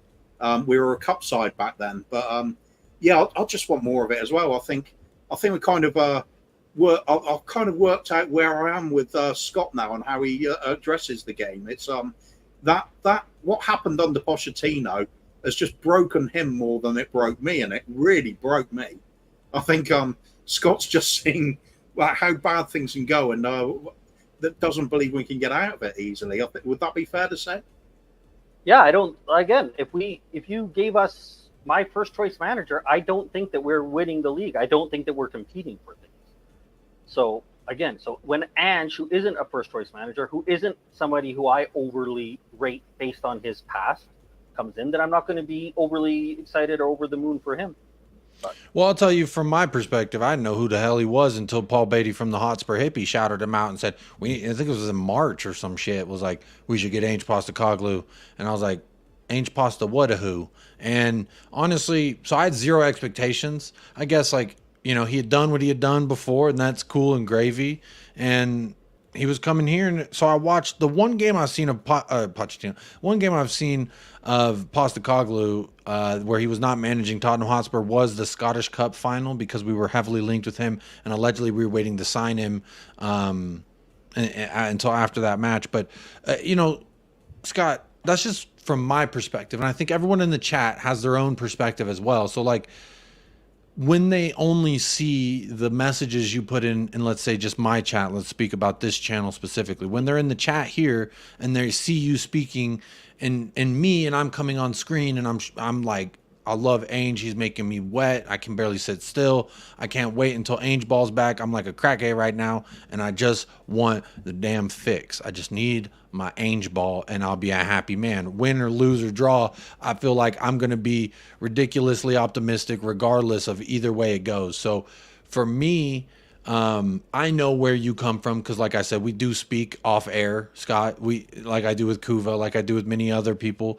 You're not just some guy in the chat, so I value what you say, and you also offer another perspective that I think sometimes can be misrepresented as this angry person. No, you've just been disappointed with your club for years, and it shows. That's why I think in your stance, this is just my amateur psychiatrist observation here, that I think you are well within your right to feel the way you feel. You are not the only one who feels that way. 6% out of 157 people said what I'm assuming you voted for, Scott, which was a fake PR stunt. He is disingenuous. Did you vote for that before I keep going? Yeah, so I always think of you, Scott, when I put in like an answer that I don't agree with, that I think maybe this is how Scott would see it. And I want to represent, all factions of Spurs fans, because I don't think any of us are more right than the other. We just approach things differently, and that's what makes humans so special. So I do understand some people in the chat have been very triggered by some of the things that you said, but I do have some questions that I do want to get to. And Jacob, a few times I like to have a little bit of fun in your chat, so I know you do. Yeah. It's fun. Hey man, and you know what?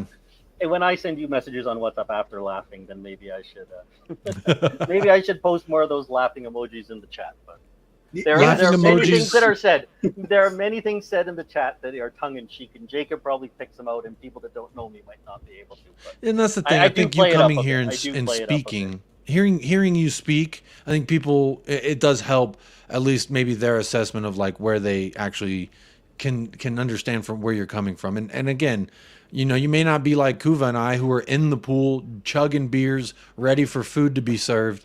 You haven't even shown up to the party. But what I've set it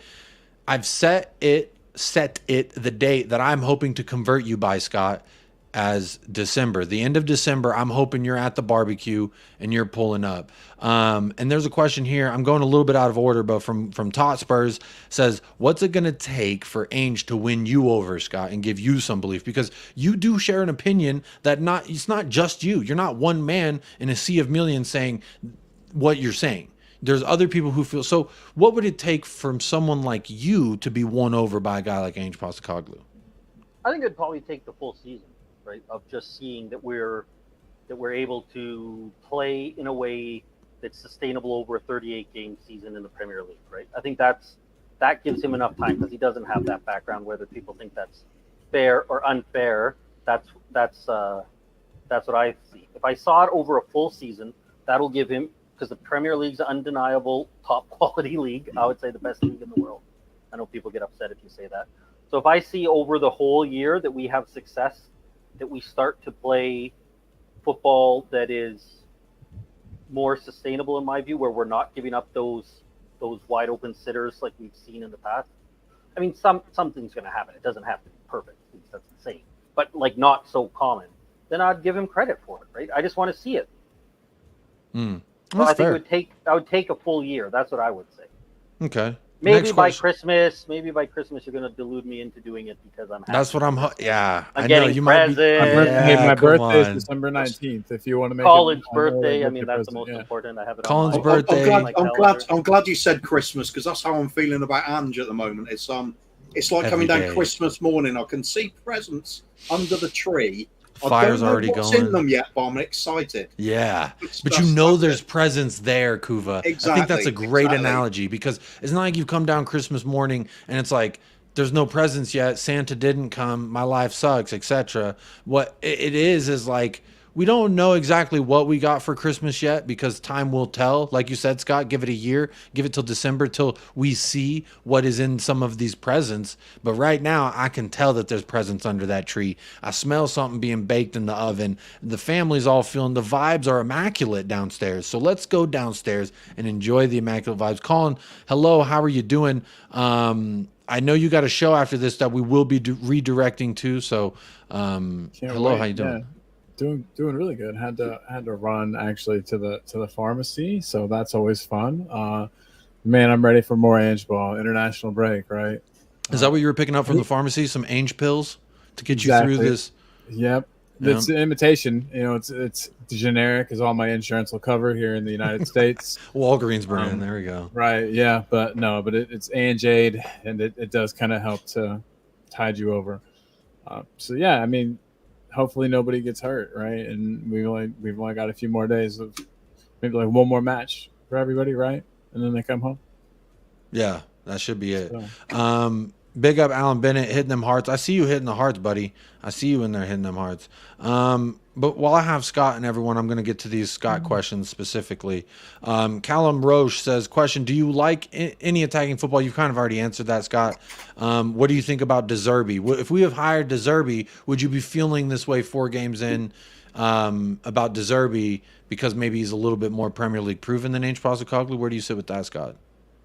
Yeah, I don't think that we'd do much under Deserby. Maybe the difference is I would feel that we finished 6th instead of 8th. But that's kind of the point I've been saying. It's not all on the manager. This is not a manager issue. This is a club issue, right? This is above the manager issue. So I think Deserby, for me, when he was coming into Brighton, I had a lot of the same questions about whether he would be a success or not. But the difference was he had come from Fiorentina, which at least is in the Serie A. Which I thought it was Sassuolo. Oh, it's Sassuolo? Sorry. Yeah. I get all those mid-tier. Sorry, you're probably Yeah. right. Fiorentina. Somebody else came. Anyway, sorry. Yes, I get Empoli and Fiorentina and Sassuolo all mixed up. Anyway, sorry. So I had the same questions when he was coming in. I didn't think he was going to be an automatic success at Brighton. I had questions whether he was going to be able to do it over what Potter wasn't able to do, and he's done a great job there. So it's hard to discredit him because he's shown it again at Brighton at the Premier League level. But I still don't think, again, like that's going to be Deserby comes in, here's success. No. The problem is above the manager. All right. And then another question for you from Paul G, which real quick, I see the Never a Foul has rated the chat. Big up Never a Foul. Thank you so much for the redirect. Appreciate the love, sharing the love here in the YouTube hemisphere. Appreciate that. Question for you from Paul G says, why does Ange's age matter to you so hugely, Scott? I mean, Wenger wasn't young coming from Japan. It's not so much his age; it's just how long he's been managing for is more of the issue. Like if you have somebody who's been a young manager and he hasn't had time to manage in an elite league, that makes sense. Ange has been around. It's not like he hasn't had the time to make a breakthrough at a big league. It doesn't mean that he can't, but it just shows that he's been around for a long time, and it's not other clubs aren't out there clamoring for him to bring him into a big league. That's all. It's not so much his age, just how long he's been a manager for. Shout out the 200 of y'all so far that have tapped in from the Never a Foul raid. We're talking all things Ange Postecoglou. He was on TalkSport this morning at 3 a.m. for me in America. I believe it was about a little 10 a.m. for y'all in the UK, those of you tapping in on over. And we're having a little bit of a discussion here about Ange Postecoglou. We have fans that are like me, falling head over heels, hearing wedding bells. I'm ready to be carried into the metaphorical home that we've been married and wedded into. So I'm ready for him to carry me through the doors. I'm drinking out of my Ange Postecoglou cup, #1 dad, because he is the father of us all. Even if you are a rival fan, he is still your father. He is Ange Postecoglou. I'm getting head over heels, maybe too fast. Scott represents the faction, and Scott is right there. He represents the faction of fans who are saying, pump the brakes a little bit. Let me see what you got before I get all head over heels for you. So maybe I feel like we're pretty widely represented here. So big ups to everybody who has come on over from that Never a Foul raid. Hit the like, even if you're just here for a short time, for a good time. Help support the channels. If Never a Foul sent you here, clearly they think I'm all right. Clearly they think it's okay to send you this way. They wouldn't send you anywhere they didn't trust. But big up Martin. Got dumped here from the Never a Foul raid. Let's see. Want to make sure I say hello to anyone who says hello from the raid.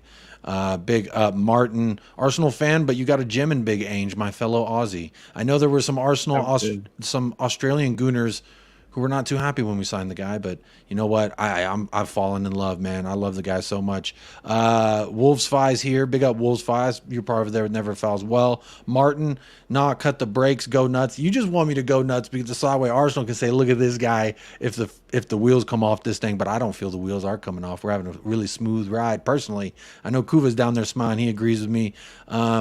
Jesus, it's 4 matches, says Birhan.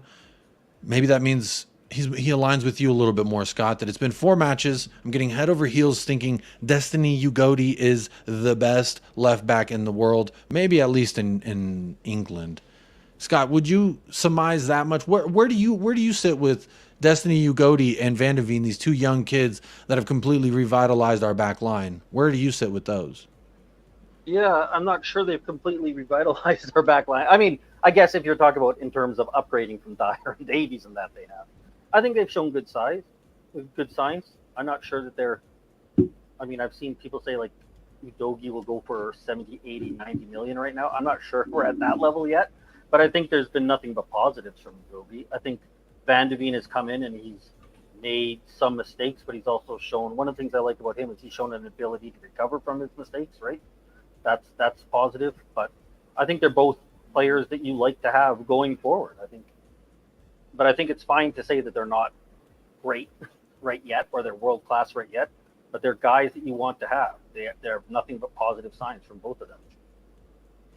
Martin, Australian here, tapping in, says, I've seen Ainge coach about 100 games in his career. He plays exciting football first and wins with it. And that's what he alluded to in all the comments that he was sharing today on TalkSports. And I went over a lot of those quotes early on in the show, so I think us as Spurs fans, we know the quotes. We've seen the quotes. For me, they got me basically standing strong and tall like a morning wood. And can't nothing bring me down. So, but Scott is here to represent the other side. Colin, I know we haven't asked your thoughts much, so let me ask you real quickly. Just tell me how you feel about Ange Postecoglou so far from your Spurs perspective, and do you have hope? Are you in the pool? Just answer me that. Are you at the barbecue? Are you at the pool? So, me and Kuva, we have shorts on. We're in the pool waiting for the food to come out. We've already been drinking, maybe a little too much, but we are here and we're ready to party with Ange Postecoglou. Where do you sit? I don't even have shorts on. I'm way past that. Oh, he's streaking, baby. Full Monty. Let's go. I'm definitely soaked as well. I think I've been hit with water balloons. There's been kids throwing water balloons at me. I'm loving it though. I've had a couple as well. If there's an Ange train, I am the conductor. No, you're not. But you can get on the train. I wouldn't say you're the conductor. My conductor conductor is Paul Beatty, because he's the first person to ever mention the man's name and link Spurs with them.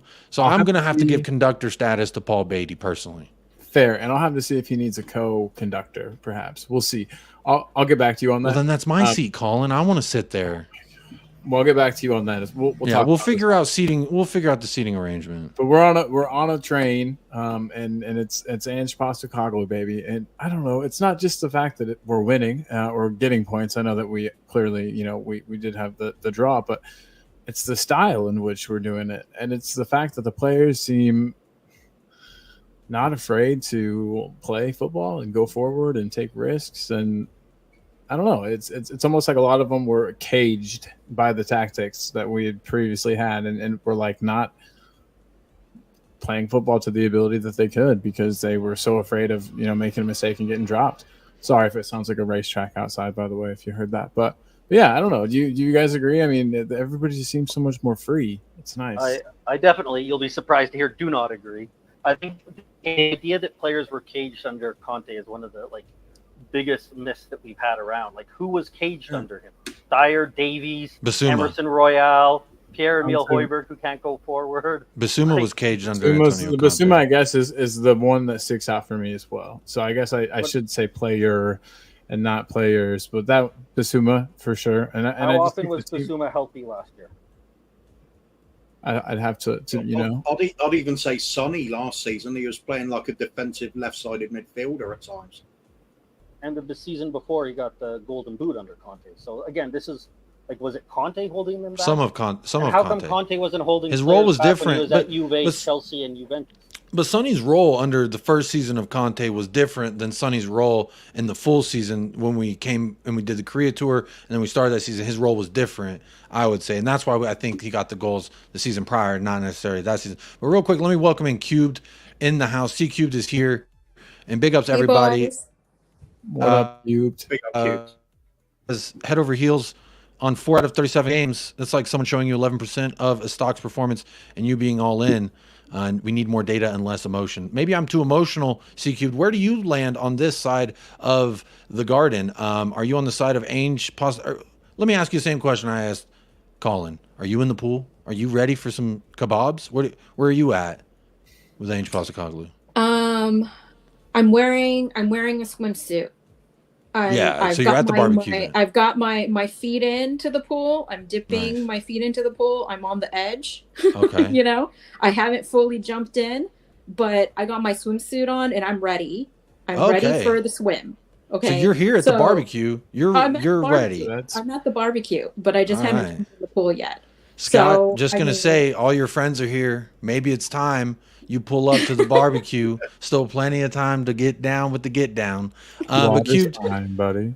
On a serious note, I do want you to elaborate. What do you see so far from Conte that's at least gotten you to dip your toes in the pool? You mean Ange?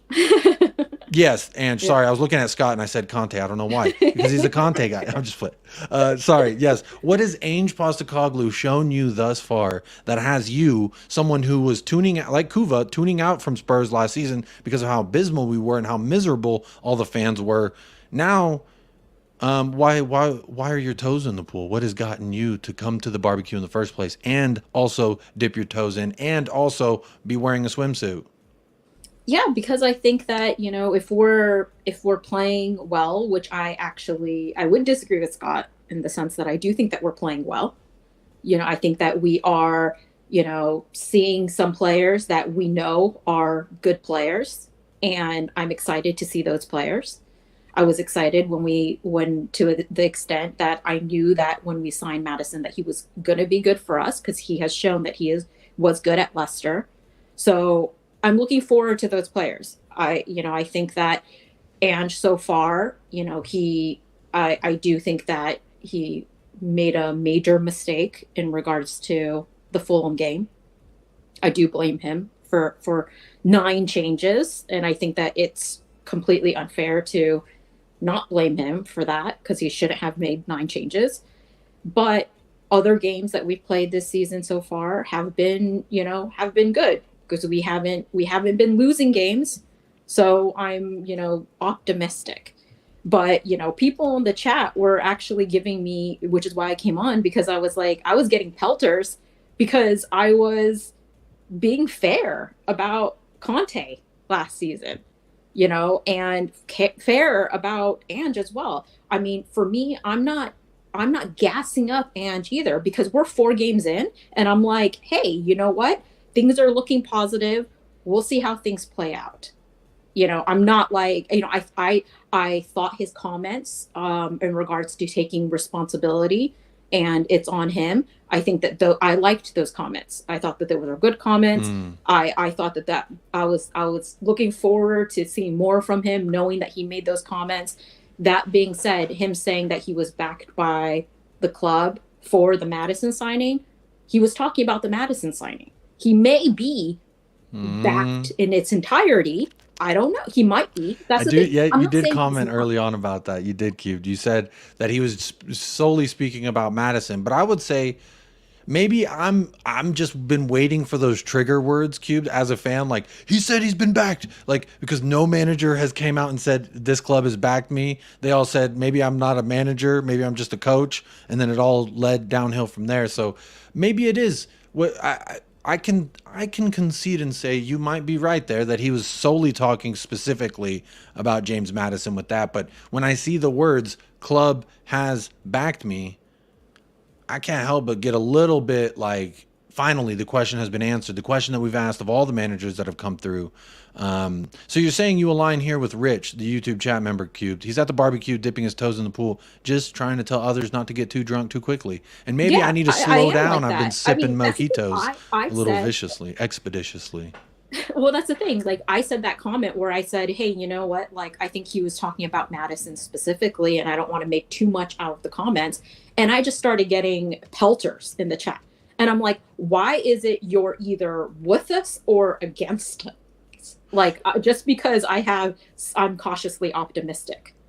No. You know, like, I don't understand, like, why it has to be like that. And if we're talking about negativity, you know, I feel like that's negativity when you're, you know, attacking people because they're saying, well, you know, this kind of, I like his comments about this, and I don't want to make too much out of these other comments. Fair enough. And so I'm like, and people talking about, you know, they're just dragging Conte from the past, like, oh my gosh, Ange is the promised land and he's amazing and everything about him is great and amazing when it's been 4 games. And Conte was shit. He was the worst manager ever and everything. Like, that's what I've been hearing. And that's also not the case. Falling in love. Yeah, it's like, that's not the case. Because Conte was a winner. Was he the right fit for us? Probably not. He's shown that he wasn't the right fit because he didn't win anything with us. So clearly he wasn't the right fit. But to say that his football maybe it was not the type of football, to Kuva's point, that he wanted to watch. That's okay. I fully am like fine with people saying that's not the football they wanted to watch. But my thoughts are not that his football was bad. I think the players that were playing his football were bad. And that's why it looked bad. But if anybody has watched Conte's Inter games or watched his Chelsea games, which I went back to watch, that's not unentertaining football to me. It's more defensive than Ange football. It is more defensive. I don't think it's entirely defensive, by the way. I think that he played in a way that would have, hopefully, it would have done better if we had better players, because Conte was on the touchline yelling at our players to go forward. Oh, yeah. I mean, you can lead a horse to water, but you can't force him to drink, right? It's just... That's the idea he was there. Yelling at Dyer. He kept saying, "Pass the ball, pass Eric, pass." And he was like, "Forward, forward." If you actually read his lips, he kept saying, "Forward, forward, Dyer." You know, so I mean, I think that even like people are trying to gas up, you know, and for the players that he's working with right now, I think the players he's working with right now are better players, and a lot of the players that he has right now were signed last season. You know, even if you're saying, oh, Basuma, he had chained him, Basuma didn't fit his system. Basuma, not only to, you know, Scott's point, he was injured part of the season, but he never said that Basuma was a bad player. He said that Basuma was a good footballer. He said Basuma could not pick up his system. Which that would indicate that he's an unintelligent footballer. He didn't say he was unintelligent either. He no, said that would lead me to believe that though, Cubed. If I'm sitting there saying, "Oh, well, Colin, he's been here for X amount of months and he just can't pick up what I'm putting down. It's just something going on with him." No, he can't. I'm sorry, I'm trying my best. I disagree with you. We made eye contact. So he did not say that he was unintelligent. He just said that he needs more time to pick up his tactics. Look at Pep Guardiola. Like, he's actually having, like, Grealish the first season, he was not playing well under Pep, because he needed time to pick up Pep's tactics and the way that he plays. So Conte never said that Basuma was not a good footballer. He never said that he was an unintelligent footballer. Those are words that you're putting in his mouth. He's said that he needed time to pick up his tactics, and he was still working on picking up his tactics. Basuma played the best in a 3. He's playing his best right now in a 3. I said in the summertime to multiple people that I felt like this season was going to be a Basuma season, that he was going to play well this season because I knew Ange was going to play him in a 3. When we saw Basuma play in a 3 under Conte, he played better. Whenever he played in a 2 midfield, he played worse.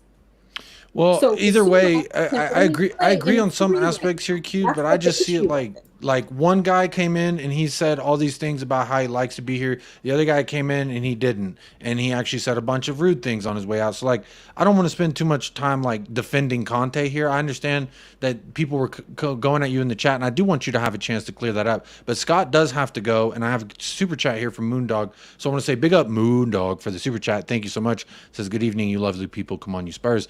Scott, I want to give you a chance to... First of all, you got to go. So I want you to, if there's any final things you want to say before you do go, or any final points you want to clear up, but the floor is yours real quick before you go, my friend.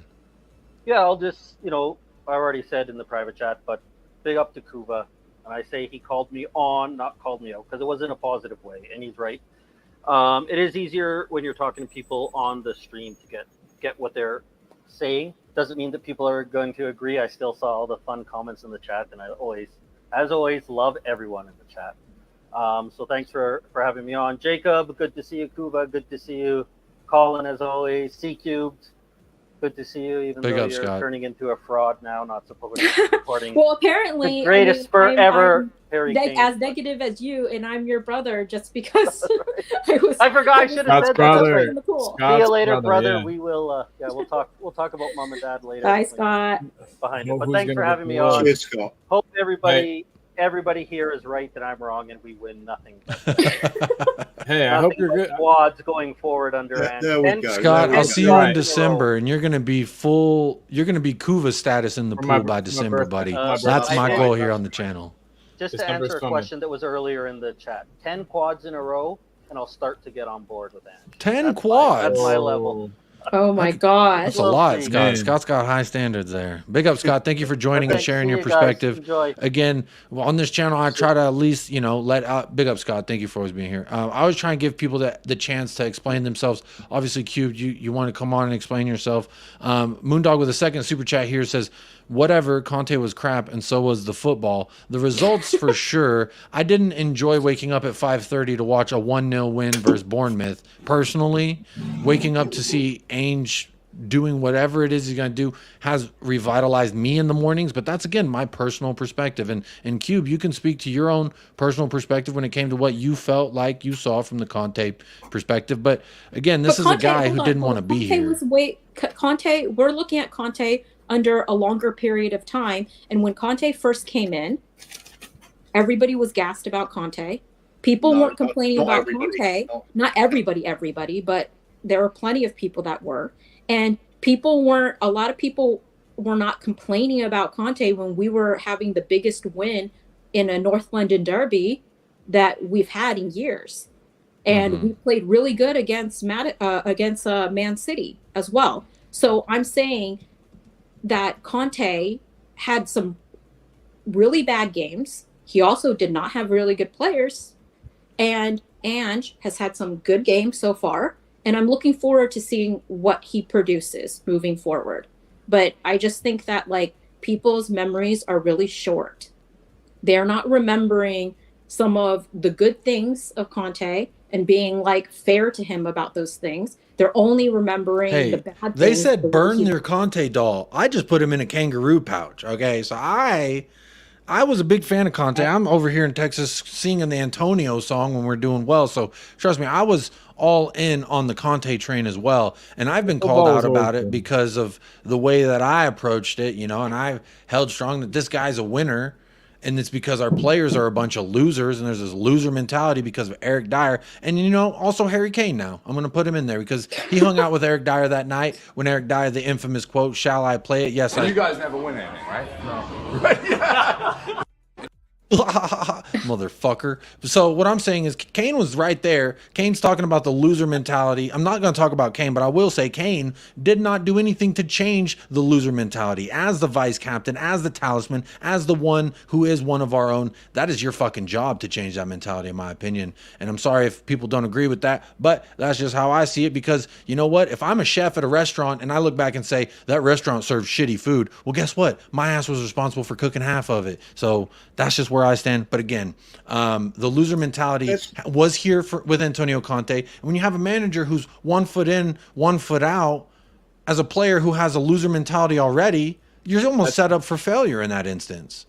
Go ahead, Cooper. There is a quote that basically sums up my entire understanding and love for this club, and it was made by a double winning captain, Danny Blanchflower.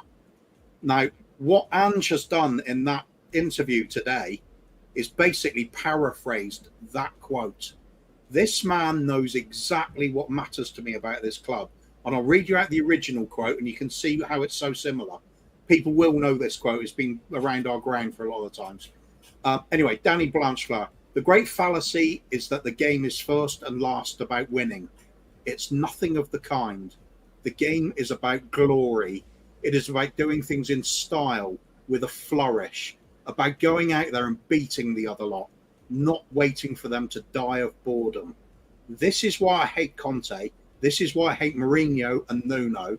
This is why I love Ange Postecoglou. He knows this. This is the heartbeat of what this club used to be. And when we talk about DNA, that is it for me. This sums up what our club always should have been. We lost our way so terribly in the last couple of decades. Occasionally we see managers come in and rekindle that spirit, but this is what we should always be about. It's what we're world known for. The great Super Spurs of the 60s. We have lost that as our identity. I'm just thrilled that Ange is here, and now I'm hoping this carries on for a while. When we talk about Ange's age being a problem, it's a problem for me as well, because I want him to be here for the next 30 years. Well, Kuva, I will say this: you're either. a little different from a lot. There's a lot of people out there, and what and that are like, you know, really dragging Conte from the past and everything. And everybody was talking about me being Conte apologist. You're different because you never wanted Conte. You never wanted Conte. You were not for Conte or Jose, or you were just like, you're different in that regard. I'm talking about the people that, you know, were singing Conte's name, you know, in the stands, and then now, you know, are saying that he was, you know, utter shit, which is just not the case, you know. I want to clarify. I don't think he was utter shit. That, and then also, you know, now, you know what I mean? Like, you could say he's shit, but then he also had a terrible year. Like, personally, that dude probably had the worst year of his life. Like, not his, but you know what I mean. Though he lost like so many important people. I think we like watched the dude have a mental breakdown in slow motion, like that last season at our club before he. I'm gonna tell Conte if that's true, Con. I'll tell Conte the same thing I tell Richarlison when he's crying on the Brazil bench. Dry those tears, my friend, with all the millions you're making. How about that? A lot of people got a lot worse, lose a lot more. I understand he lost a guy who was one of his best friends who he's worked with for years and years. Motherfuckers die every day. That's no excuse. Oh, no, I'm not fully. Look, I'm saying this. Okay, we are in the Ange era. Okay. Yeah, so I did get bullied into unfollowing Conte on Instagram. Conte, but that's because people, in order to gas up Ange, they've been dragging Conte. And for me, I'm like, why are you bitter about an ex? Just I guess because they're so opposite. Just move on. We're happy about Ange. People are excited about him. Let's move on. Why do you need to drag a previous manager who, to me, wasn't all shit? He wasn't the right fit, but he wasn't entirely shit.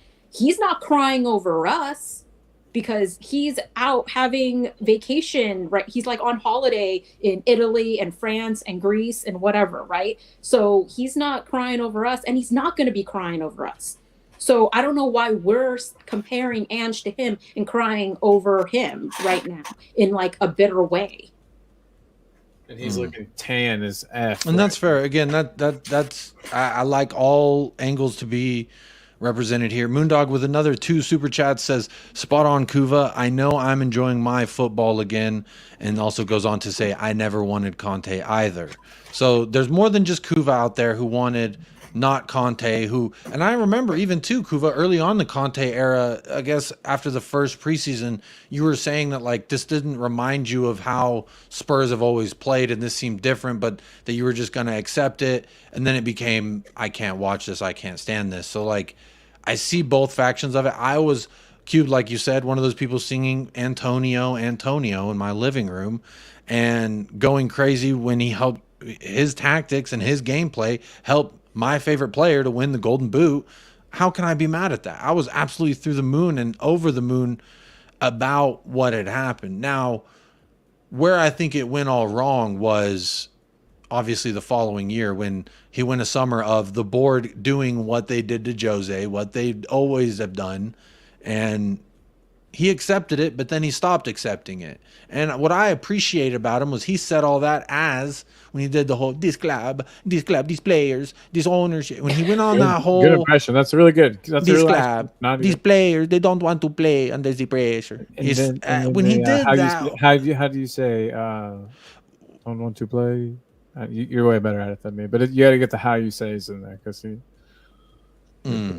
Well, when he said that at least he was employed and he was calling us out. Now, when you see with Harry Kane, he was not doing that. He left, and then now he wants to call out the mentality and this and that. To me, you should have done a Conte.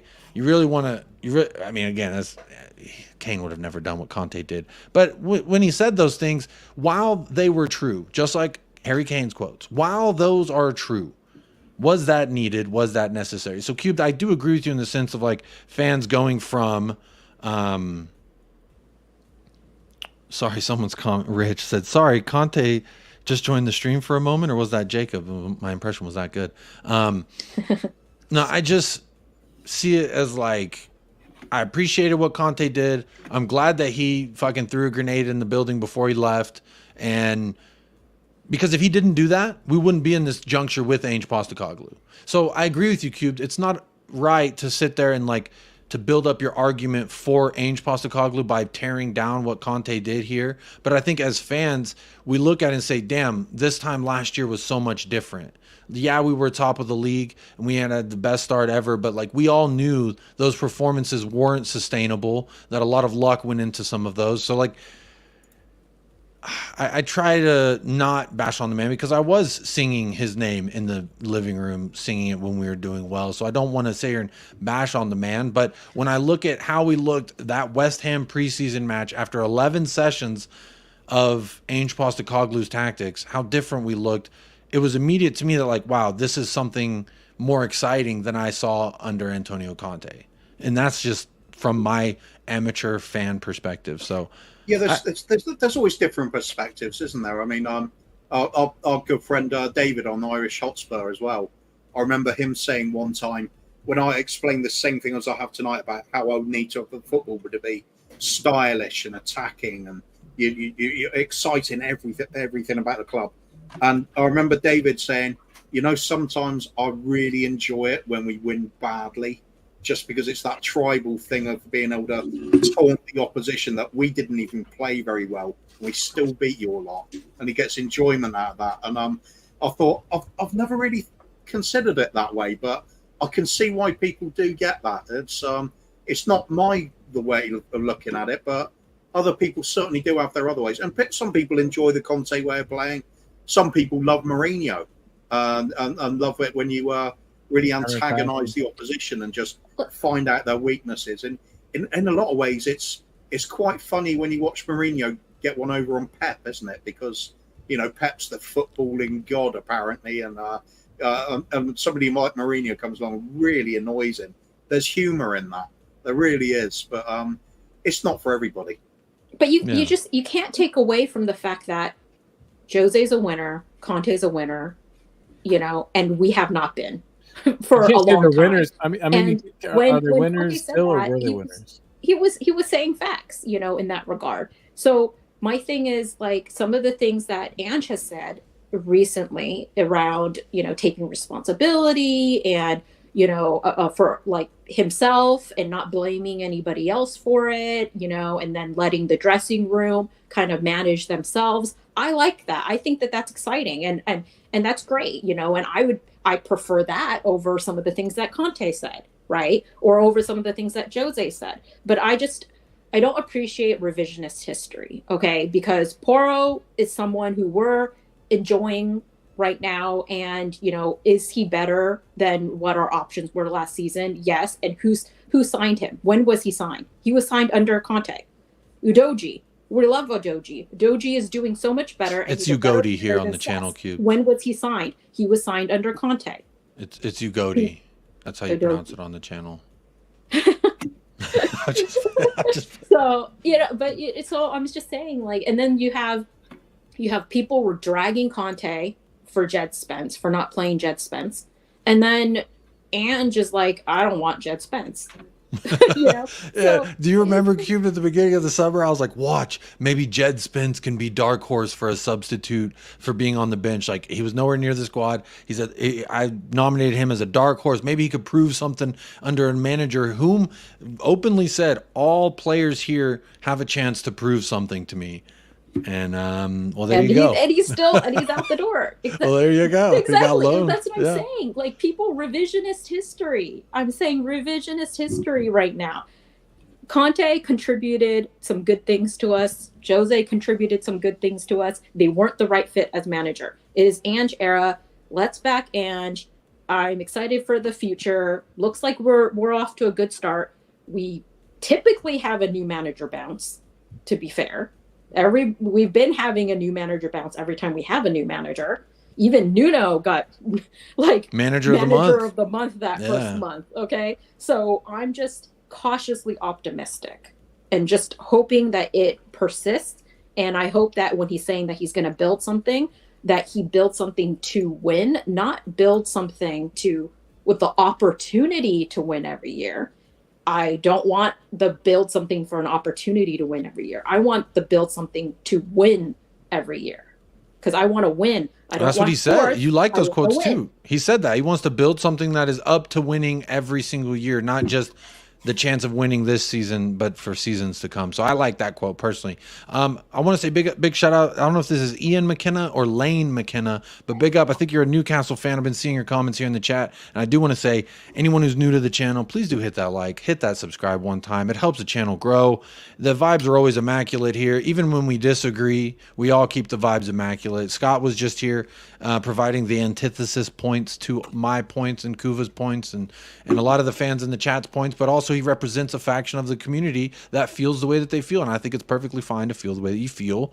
No need for anyone name calling. But Lane McKenna says, here's a question. If you won something by playing defensively, i.e. the Conte ball that we saw last season, would that have been okay? I was okay with it because I said, this guy's a proven winner. If he comes in here and does what he does and wins with us, I'm fine if we win 1-0. Who cares? I just won a damn trophy. That's how thirsty I am. But Ainge, again, putting fans like me in my place, says, you don't need to be so thirsty. I'm like that girl at the club who can't wait for a man to take me home. Whereas I need to be the woman at the club.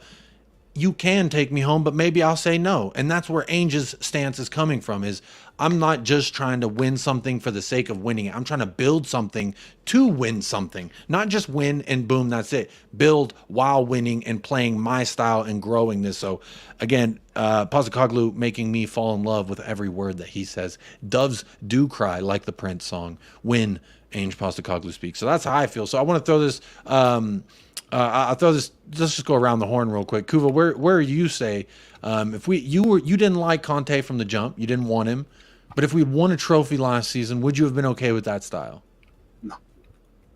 I absolutely refuse to compromise playing great football for anything. I'm more extreme than some people on this. I won't even tolerate watching my team dribble the ball up to the corner flag to waste time at the end of a match. I'm all for attacking at all times. If you need to protect a lead, go and score another goal. I can't. There's other things I can't stand. Pet hate. I hate watching players argue with referees. I hate the play acting. I hate all of that. Just get it out of the game. Used to be a game I absolutely loved, and I watched it getting worse over the years.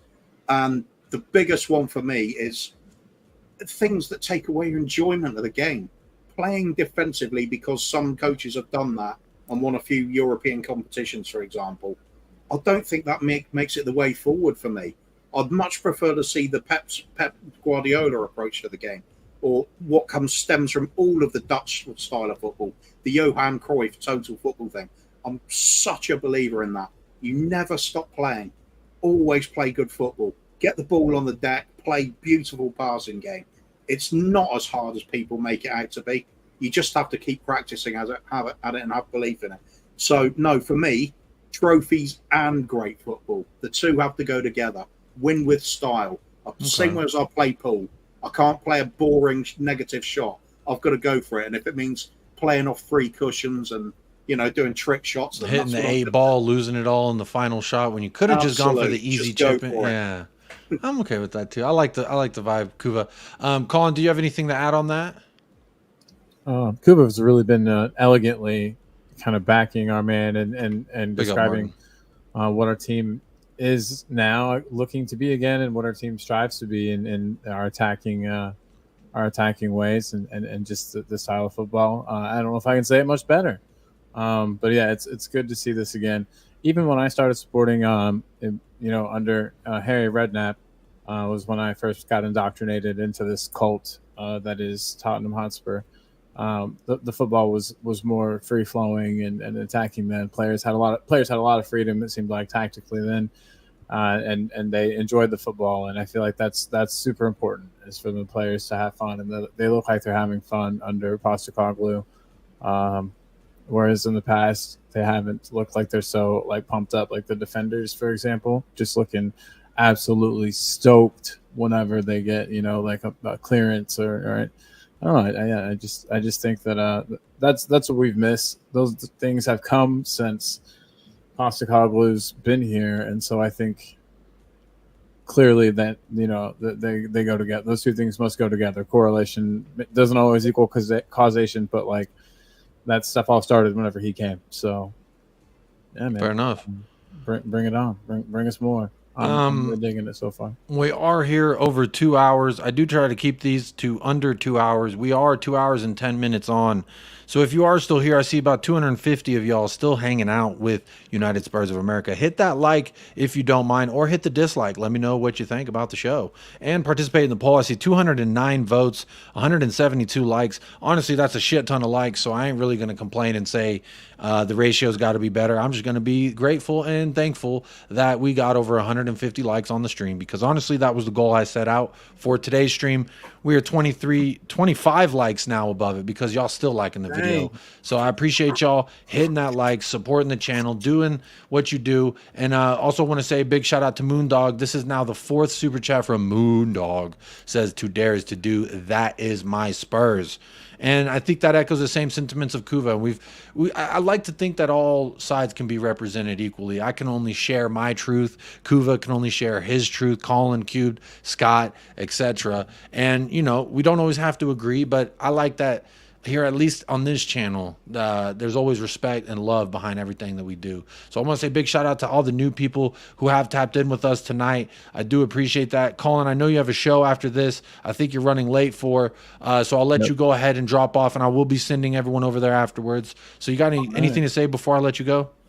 Well, I mean, yeah, everybody keep the faith.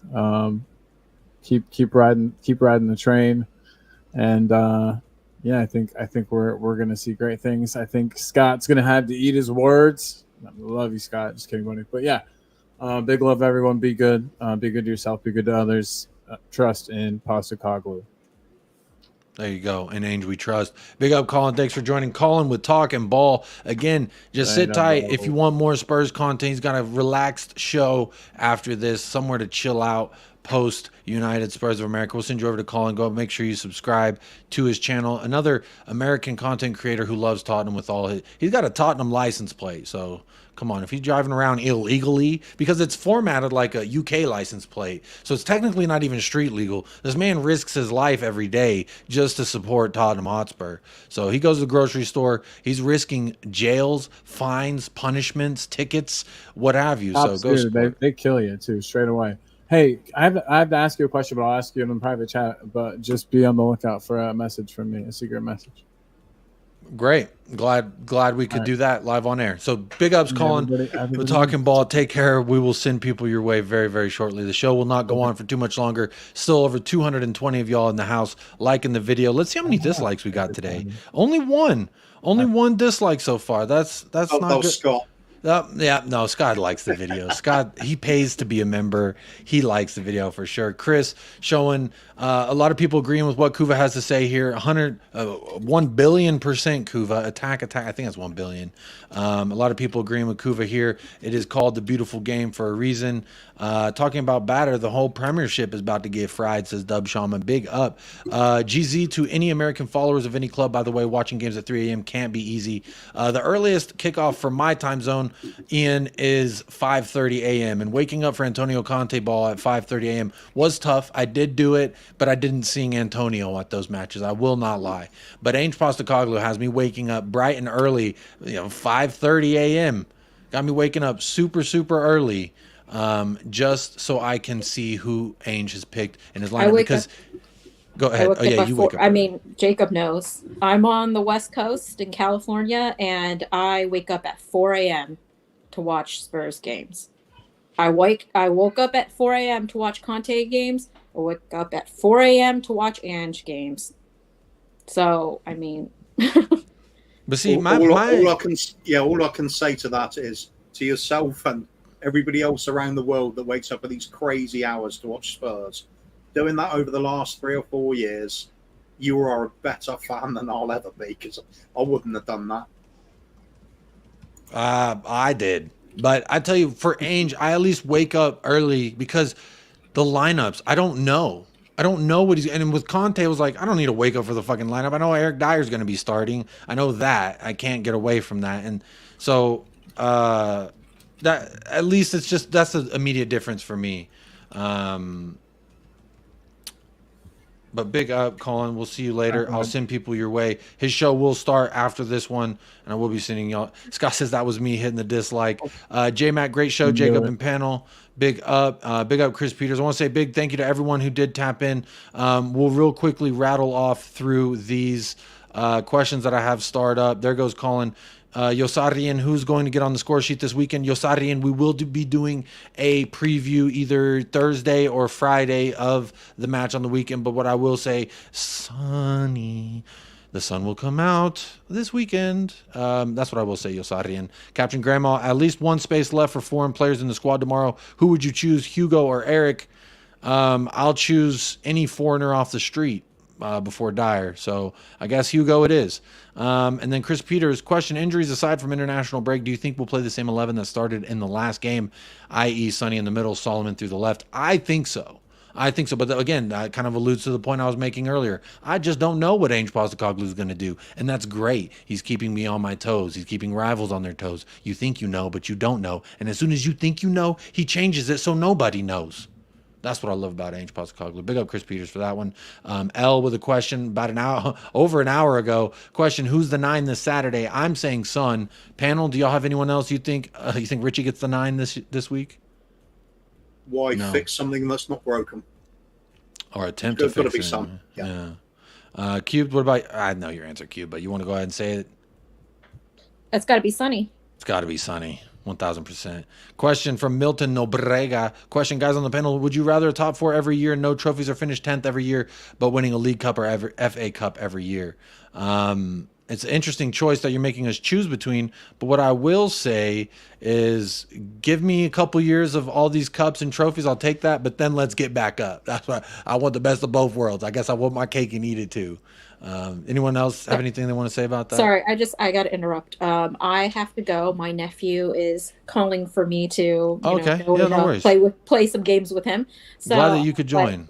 Thanks for letting me on and to talk about Conte versus Ange and all that stuff. Since I was getting pelters in the chat, you're always welcome. This is a platform in which you can speak, so I will always allow that. Don't you worry. Okay, it's all love, boys. All right, I'll talk to you later. Big up, Cube. Yeah, take care. Have a good night. Big up, Cubes.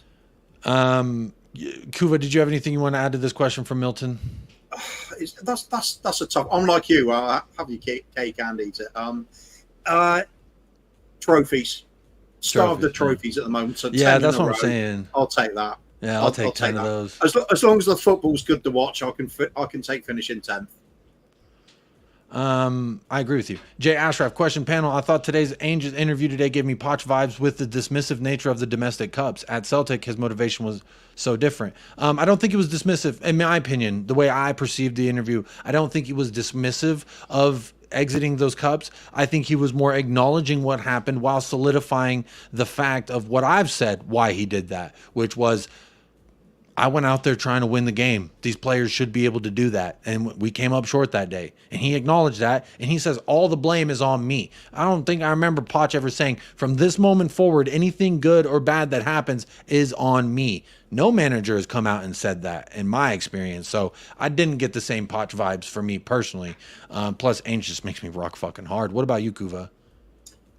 Anyone that watches the Premier League in general, not just our club, but all of it, and watches programs like Soccer Saturday in the UK, they will regularly hear phrases like this such and such a manager rings the changes, or changes 9 players from the team that faced such and such in midweek, or 7 changes, 5 changes. This is the norm. Clubs focus on the league because at the end of the day, that is their bread and butter. That is where the money is. And for us in particular, it's Champions League, because literally that competition, group stages, is worth £1 million per point. A little bit less than that, but it's very close to it. Yeah. Whereas you win something like the Carabao Cup, winning the competition only gets you £100,000. You're literally 10 times off better getting 1 point in the group in the Champions League. That's the insane money differences. Yeah. And that's why boards don't care about those clubs. Don't really care about it. Yeah. Man City are the exceptions because their squad's so good. They can put out a B side and still win it. Their B side is better than most A sides. The harsh realities, unfortunately, it's a huge thing It's been a problem for a while. And there was always an argument under Mourinho that he got sacked for trying to win that, sacrificing league points. Yeah, that sucks. I don't like it, but that's the way it is, isn't it? It's, all teams tend to do it. No, I agree with you, Kua. That sucked. I think what the only thing he got wrong is there's an argument. Postecoglou overdid it with so many changes. I can't argue with that. At the end of the day, we did get knocked out. Yeah, we did.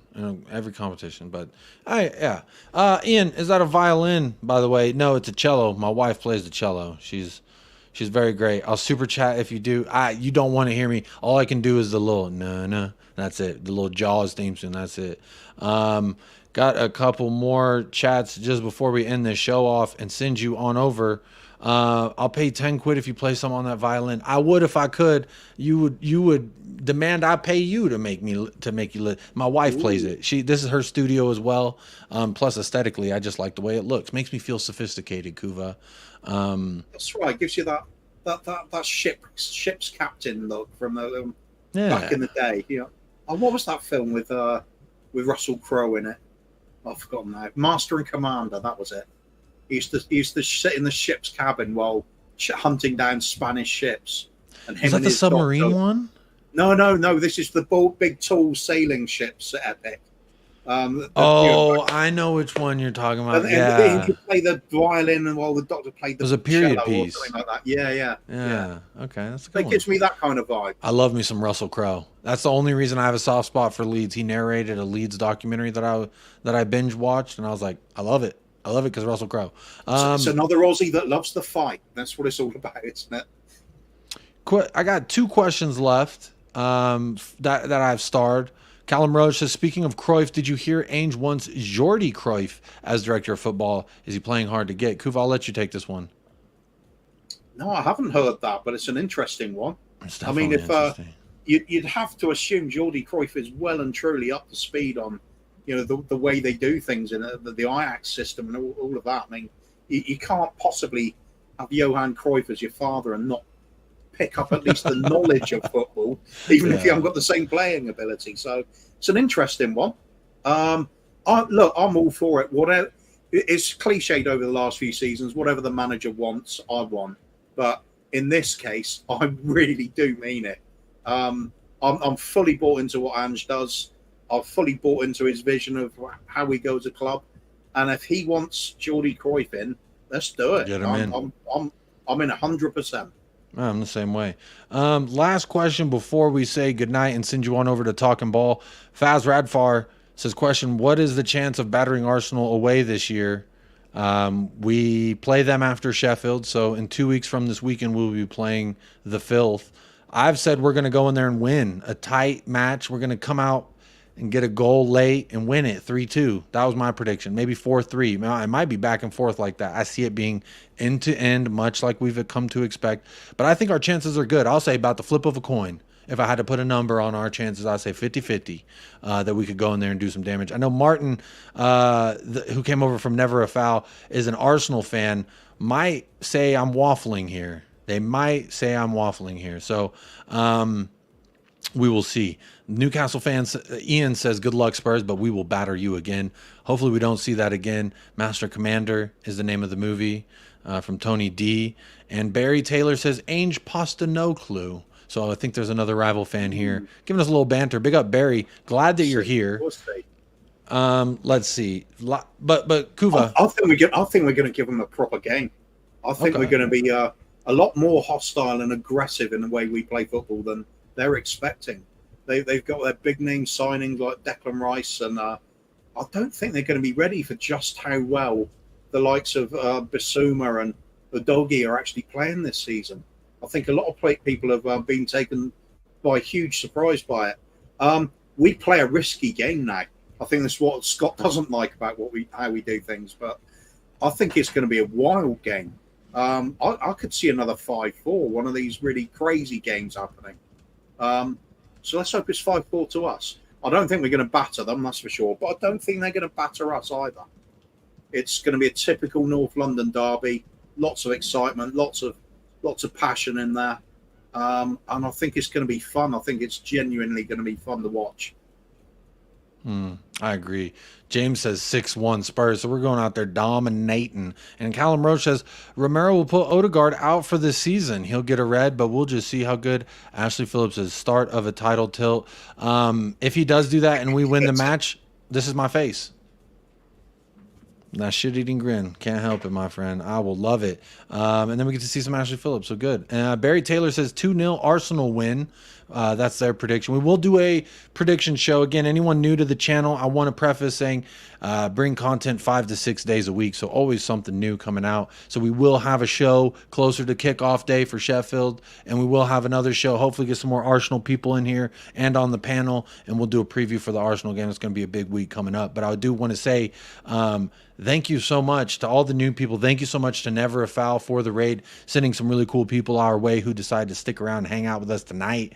We still got just about 200 of y'all hanging out, but before I send you off to the next destination, I want to say thank you to Jim for the YouTube membership chat. Thank you to Talking Ball for the first super chat of the day. Then Terry Windows coming in with a super chat, Tottenham Forever with a super chat, and then Moondog with 1, 2, not 3, not 4, but 5 super chats. So big up to Moondog for that support. And if you don't, you know, I'm a free guy myself. Don't have all that extra spending cash like a Moondog, so to speak. But big up Moondog, glad that you do. But I will say the free way, hit that like on your way out. I'm going to end the poll, 216 votes. So that's about 35 of y'all who liked, or excuse me, 35 of y'all who did not like the video, but did participate in the poll. So big ups to those, and big up to the 186 of you who did hit the like, and big shout out to the 11 new subscribers of the channel. I hope to see y'all again around in the future as well. Going to go ahead and end that poll. And the winner of the poll is When Ange Speaks, Doves Cry, and I love you. So I appreciate that answer. That is my feelings exactly. And then second place, everyone else is ready to run through a wall for him. 8% says made some excuses for the club, but I'm not mad. And then another 5% says fake PR stunt. He is disingenuous. So try to give all representation. I was the first one in the morning after the interview, and I turned into ready to run through a wall by the mid-afternoon. That's what I'm saying. As soon as I saw the quotes, was like, boom. I made the show at like 10 a.m. my time. I created the show for the time, 3 p.m., 10 p.m. for UK. I'm not sure what time it is for the Australia, but I think like 7 a.m. And so I was like, damn, I have to wait 5 hours till I get to talk about this. And it really sucked. Imagine what it's like being a player for him. He inspires the hell out of me as a fan. Imagine what it's being like on his team talks, and then you go out there and actually do it. It must be great. Absolutely. Big up, Kuva. I want to say thanks, man, for joining, coming in, asking Scott some questions, and allowing me a little pee-pee break in the middle of the show. So appreciate that. You're welcome, mate. You're welcome, mate. I appreciate that.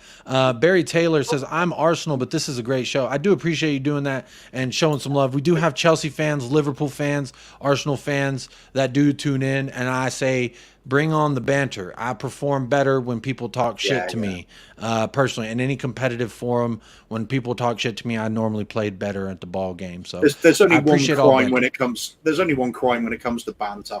That's if it's not funny. Yeah. But see, the thing is, I got thick, bouncy skin, so nothing you say will cut me too deep. Don't you worry about that. It's all banter at the end. But I want to say thank you again to everyone who did Super Chat. Thank you again to everyone who hit the like. It is free to do, so do that if you haven't already. But I will play a little outro, and as soon as the stream ends, we'll send you over to Colin with Talking Ball. Go subscribe over there. He's got a low subscriber count, but a big heart, so trust me, I wouldn't send you somewhere if it wasn't a great place to go. So go hit the subscribes. Get him pumped for his channel. It will be a chill stream, the Immaculate Vibes. He is a subscriber to that, so don't worry. But until then, I will sign off and say, as I always do, stay fresh, stay blessed, up the lads, and come on, you Spurs. Kuva. Quiz.